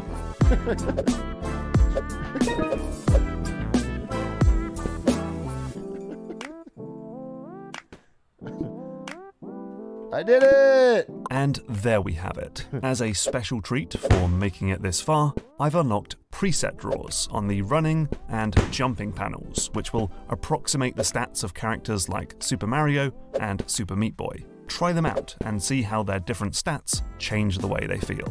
With all that being said, have fun, and thank you so much for playing the Platformer Toolkit. Wow. I can't believe I made the best platformer in the least amount of time. Where's my presets though?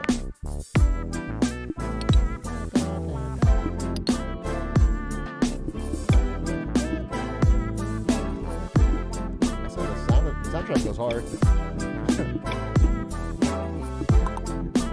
Oh, give me the Mario one. Sorry, Mario feels like shit. It doesn't have it. How about this one? What is it? Oh.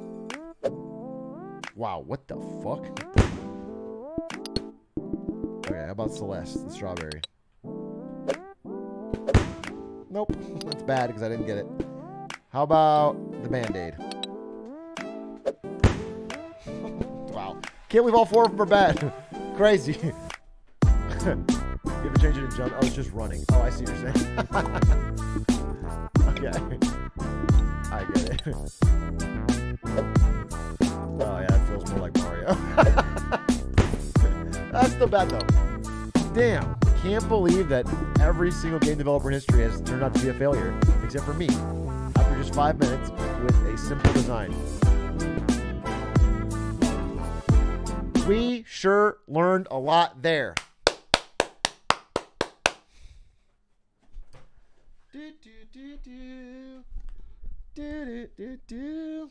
Medios's take on Ludwig. What is this? Doublet is trying so hard. This is actually like the hardest shit, dude. You know, pro players are actually good at this kind of situation because like every pro player at some point has like played with some super hot e-girl. And then the girl's like, oh, can you lane with me? And then the girl plays an enchanter and you have to like legit 1v9 the game as AD carry with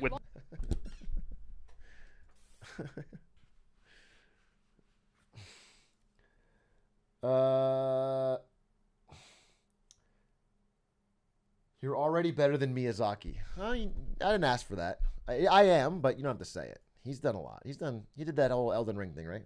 That's fine. It's pretty good. It's not as good as my game, The Sprinkler, but it's fine. Let's watch a non-game design related Get Smarter. You know, let's pivot a little bit. Let's see. How about...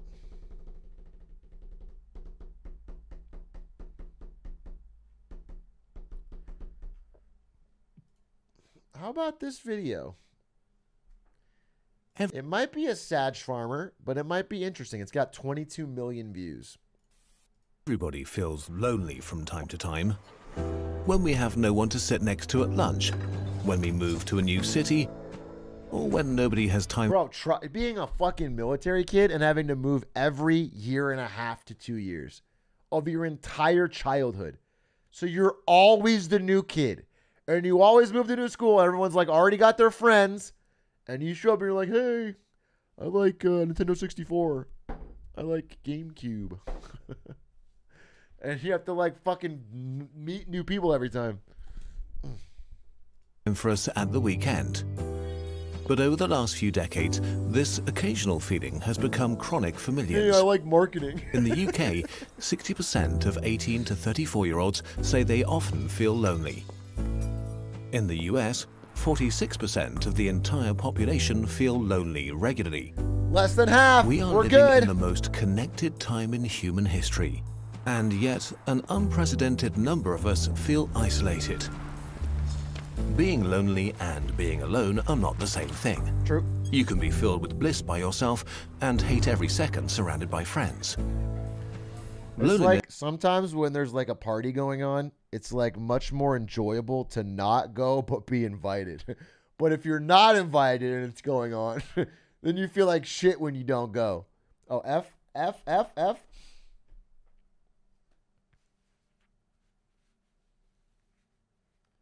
I guarantee 15th century MFs were way lonelier. I actually disagree.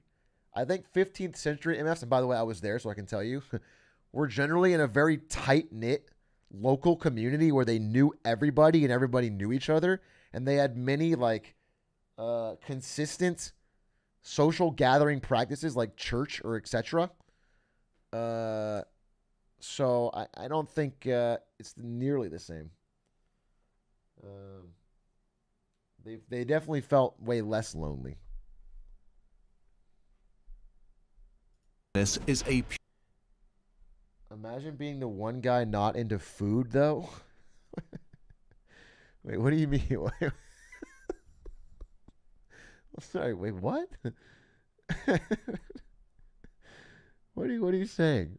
In the 15th century, everyone's talking about food and you're not into it, so you're ostracized? Personally, I don't like food. Not a big foodie. I don't think they were foodies. I think they ate slop, dude. But I just don't understand your question, dude. Purely subjective, individual experience. If you feel lonely, you are lonely. A common stereotype is that loneliness only happens to people who don't know how to talk to people or how to behave around others.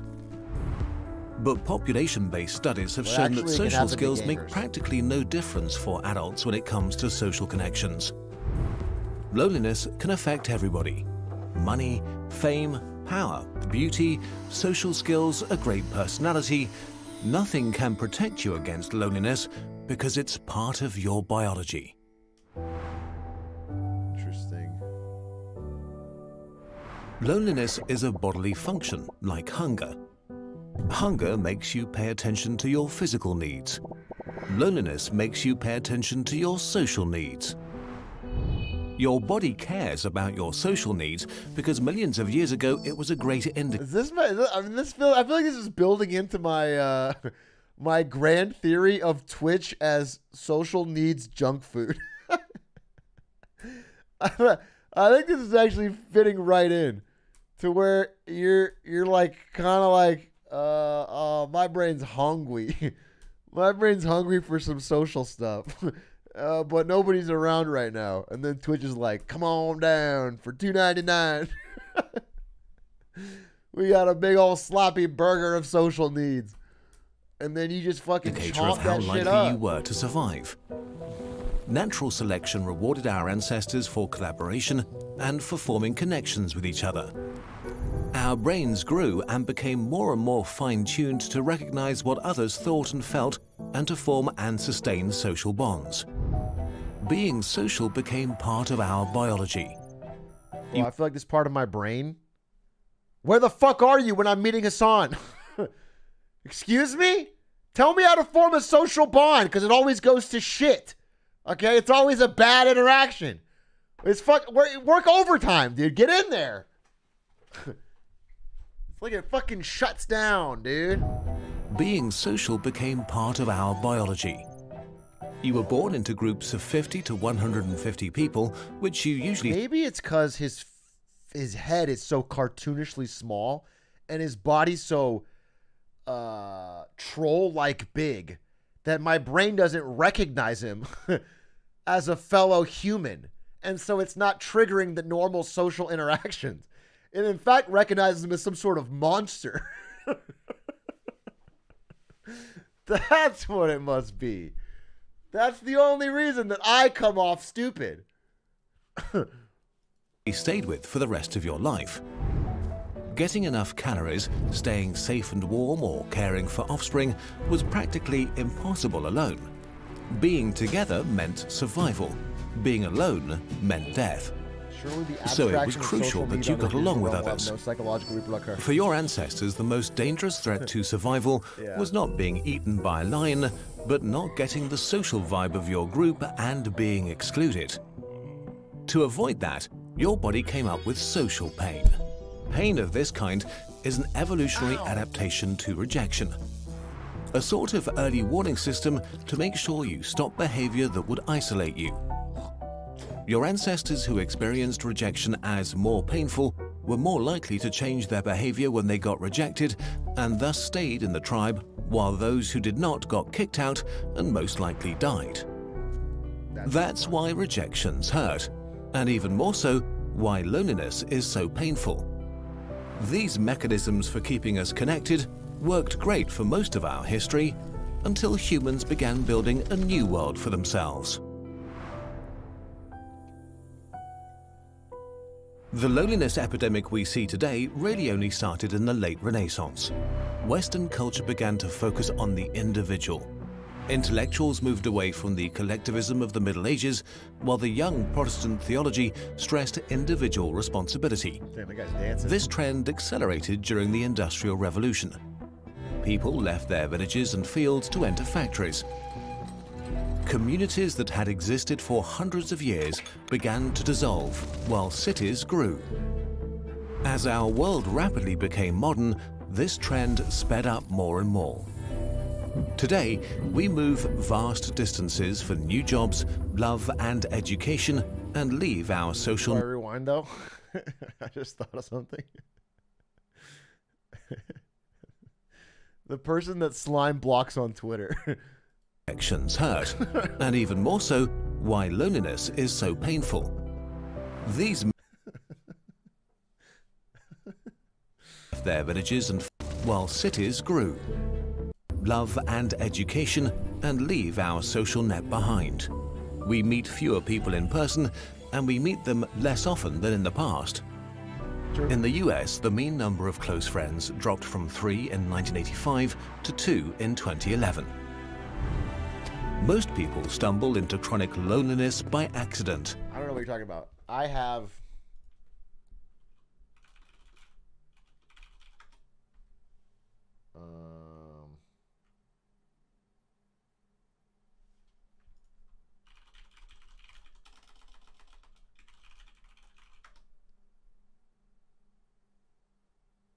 One second.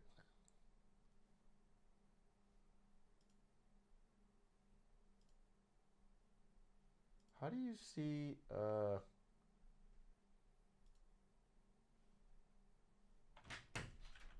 Hey babe.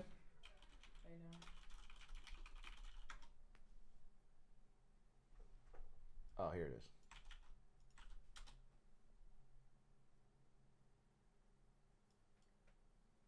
Wait, look, I have like a gazillion close friends. I'm close friends with J-Mook and a Spectacore and Double Lift and Stans and EE and Hoodat and Cutie and Yasuo and Point Crow and Mizkif and Zach and Connor Eats Pants and Anime Marathon 1 and Crunchyroll Marathon and Twitch Presents and Avalon Star and Bitty Fits and Hugs and Hungry Box and Pew Pew You and Little Siha and Domestic Dan and Jaywitz and Meg Kaylee and Eastwoogie and Toph and SFAT and the Hungry Channel and Liquid Ken and Dance Gaming. My God. And Bob Ross is my close personal friend. Twitch Plays Pokemon is my close personal friend. I actually have a lot of fucking subs, dude. Professor Broman. Bro, I haven't watched a Broman stream in 98 months. Good goddamn, dude. You reach adulthood and become busy with work, university, romance, kids, and Netflix. There's just not enough time. The most convenient and easy thing to sacrifice is time with friends. Till you wake up one day and realize that you feel isolated, that you yearn for close relationships. But it's hard to find close connections as adults, and so loneliness can become chronic. While humans feel pretty great about things like iPhones and spaceships, our bodies and minds are fundamentally the same they were 50,000 years ago. We are still biologically fine-tuned to being with each other. Large-scale studies have shown that the stress that comes from chronic loneliness is among the most unhealthy things we can experience as humans. It makes you age quicker. It makes cancer deadlier, Alzheimer's advance faster, your immune system's weaker. Loneliness is twice as deadly as obesity and as deadly as smoking a pack of cigarettes a day. The most dangerous thing about it is that once it becomes chronic, I wouldn't want to be an extremely lonely person who also smokes a pack a day. That sounds like it doubles up. That's if you're lonely and a smoker, quit one. I gotta tell you, it doesn't sound like they compound well. I would tell you you gotta cut back on one. It can become self-sustaining. No, physical and social pain use common mechanisms in your brain. Both feel like a threat, and so social pain leads to immediate and defensive behavior when it's inflicted on you. When loneliness becomes chronic, your brain goes into self-preservation mode. It starts to see... I'm going to start being nicer to my YouTube commenters. Instead of seeing them as assholes who keep writing annoying things on my videos, I'm going to assume they're in an armor to defend themselves from a lonely day. And they're just trying to reach out for connection, okay? So I'm gonna truce. I will not. Danger. I think I called somebody a dumbass in the comments today, and I barely respond, and I was mad today. It was such a dumb fucking comment. But perhaps he was wearing the armor. Think of the armor, okay? And it made him act as if he was a gigantic dumbass, but perhaps maybe he's not. And hostility everywhere. But that's not all. Some studies found that when you're lonely, your brain is much more receptive and alert to social signals, while at the same time, it gets worse at interpreting them correctly. Oh, really? You pay more attention to others, but you understand them less. The part of your brain... That actually makes a lot of sense. That's really funny. Listen, I don't think right now, currently in my life, I'm lonely, but I have definitely been. I remember actually the loneliest I was when I lived in Korea. I went to Korea for study abroad, and the first few months I had a great fucking time, and I was just partying and went to the clubs and did some drinking and it was just fun. And then a few months in, especially in the last few months of my time there, I just felt like I had no real personal connection with anybody. And I was unhealthier than I've ever been too, because I was drinking a lot. And I remember feeling just deeply, deeply, deeply, cripplingly lonely.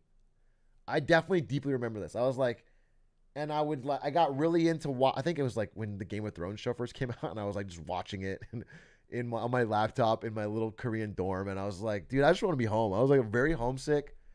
I definitely remember that. And like overall I had a good time. Like I don't regret the trip, but like just being away from real friends and family, because everyone there was like just a party, right? No one there was really a friend. I haven't seen anyone there ever again, really, from my time in Korea. So it's like I knew instinctively they weren't actually friends. And the whole thing just felt like kind of isolating. That recognizes faces gets out of tune and becomes more likely to categorize neutral. And most of them were different. It was like there was not many U.S. exchange students. So there was big language barriers too. A lot of the Koreans spoke good English. It wasn't like I couldn't figure anything out. It was just like tough to have a real conversation, like a deeper conversation. Faces as hostile, which makes it distrustful of others. Loneliness makes you assume the worst about others' intentions towards you. Because of this perceived hostile world, you can become more... What'd you do about it? I did nothing good. I ate shitty foods and I watched a bunch of media from back home on my laptop. But then the study abroad ended and I went home. That the only thing that I didn't play League of Legends really. I played some League, but not too much, because to play League in Korea you usually have to go to a PC bong cafe, and it requires a social security number. And the only one I had was borrowed from another student who used his a lot, so I couldn't use it when he used it. I did not go to Korea and grind League. No. I played a little bit, but it was actually hard for me to get a reliable, good PC to play League on. And by the way, everyone there was incredibly good. Like when I played on the American ladder, I was good, and then when I played on the Korean ladder, it was like, it was very hard. Or self-centered to protect yourself, which can make you appear more cold, unfriendly, and socially awkward than you really are. Stolen sis's name, basically. If loneliness has become a strong presence in your life, the first thing you can do is to try to recognize the vicious cycle you may be trapped in. It usually goes something like this. An initial feeling of isolation leads to feelings of tension and sadness, which makes you focus your attention selectively on negative interactions with others. This makes your thoughts about yourself and others more negative, which then changes. Bro, literally, you can't even see it. Literally me and Hassan at the fucking award or the show.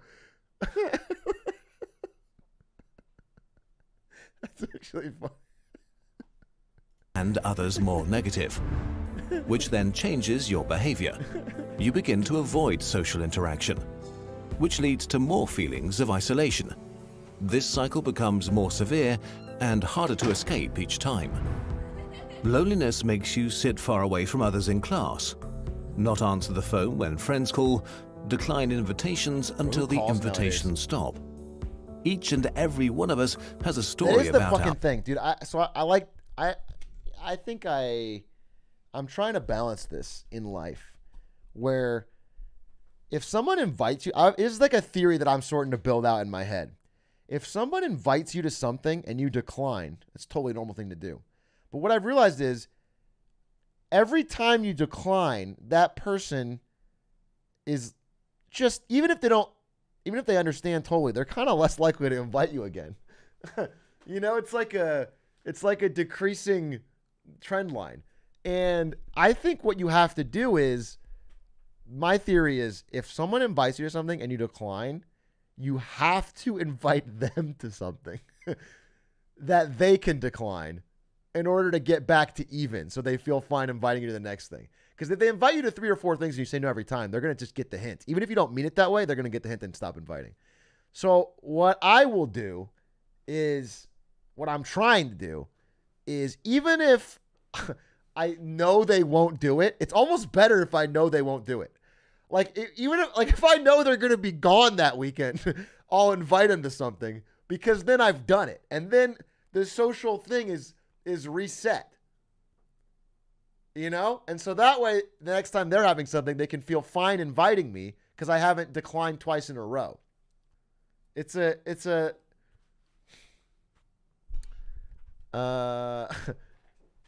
I accept all invitations from all friends because I am a desperate for interaction. Well, that works too. If you accept everything, then there you go.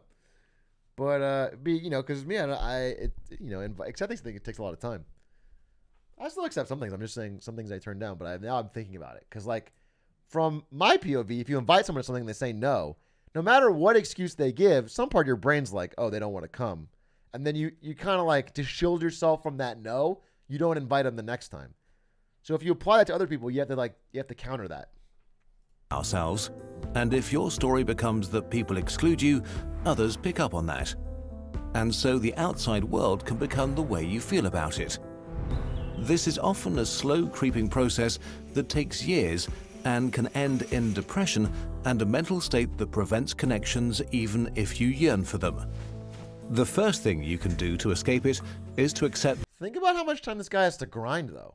I don't think Kyrgyzstan is really understanding that this guy now has a lot of free time to grind.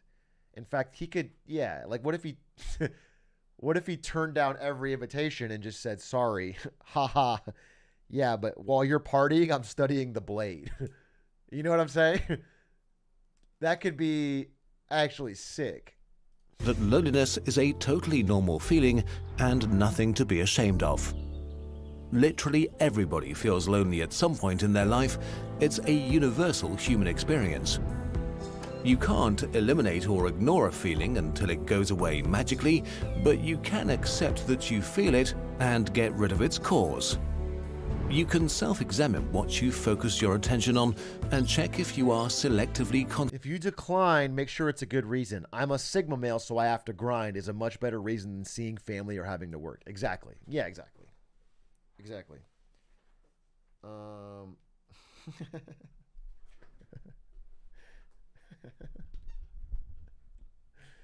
Sorry, sis, I can't come to your wedding.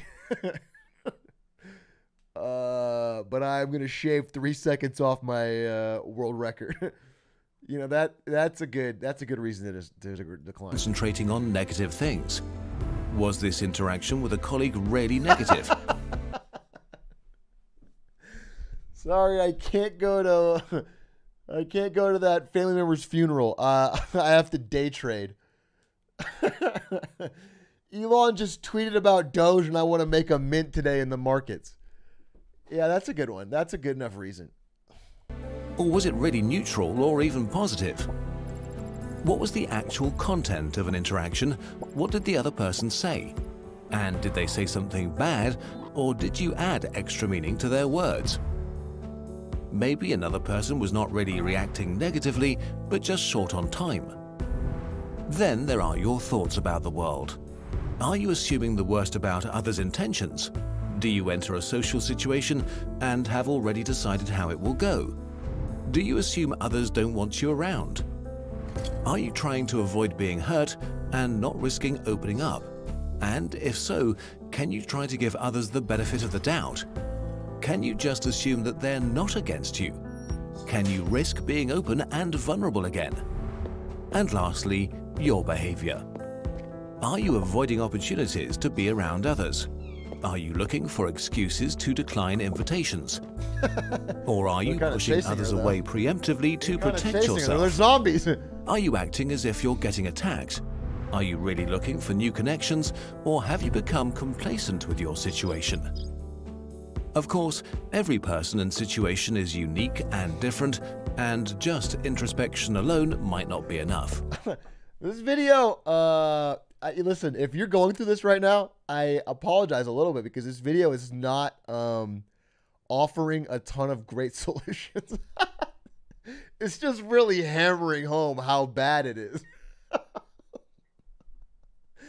I apologize because I figured based on his style of videos that it would like sort of transition into like some options, but really it's like just it's spending a lot of time with very sad imagery and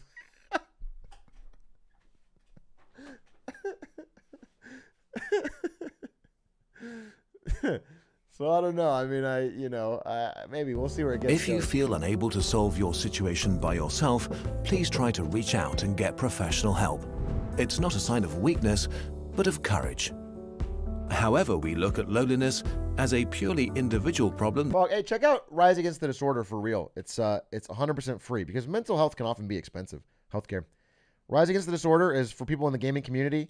This is not sponsored or anything, or it's not part of my charity. I'm not raising money right now, but legitimately, if that's something you feel like you're looking into, it's 100% free. They pay for it. They can help you connect to the right people. It's all based through gamers. It came from WoW guilds.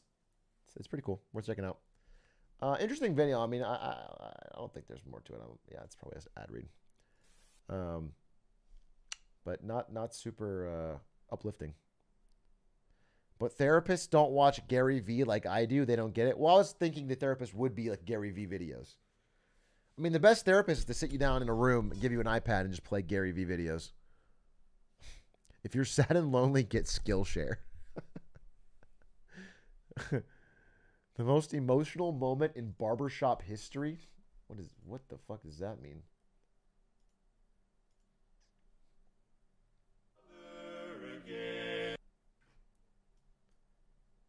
don't think so.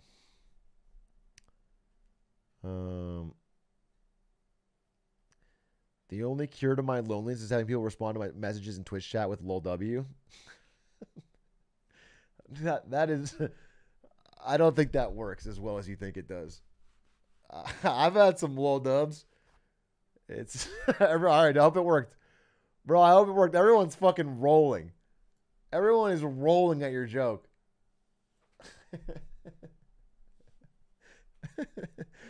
Imagine his entire outlook changes.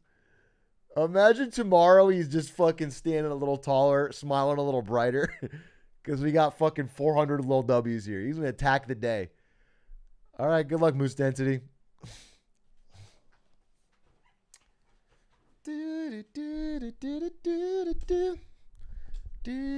Oh, it's 11:47. Oh, Chad, I gotta go to bed.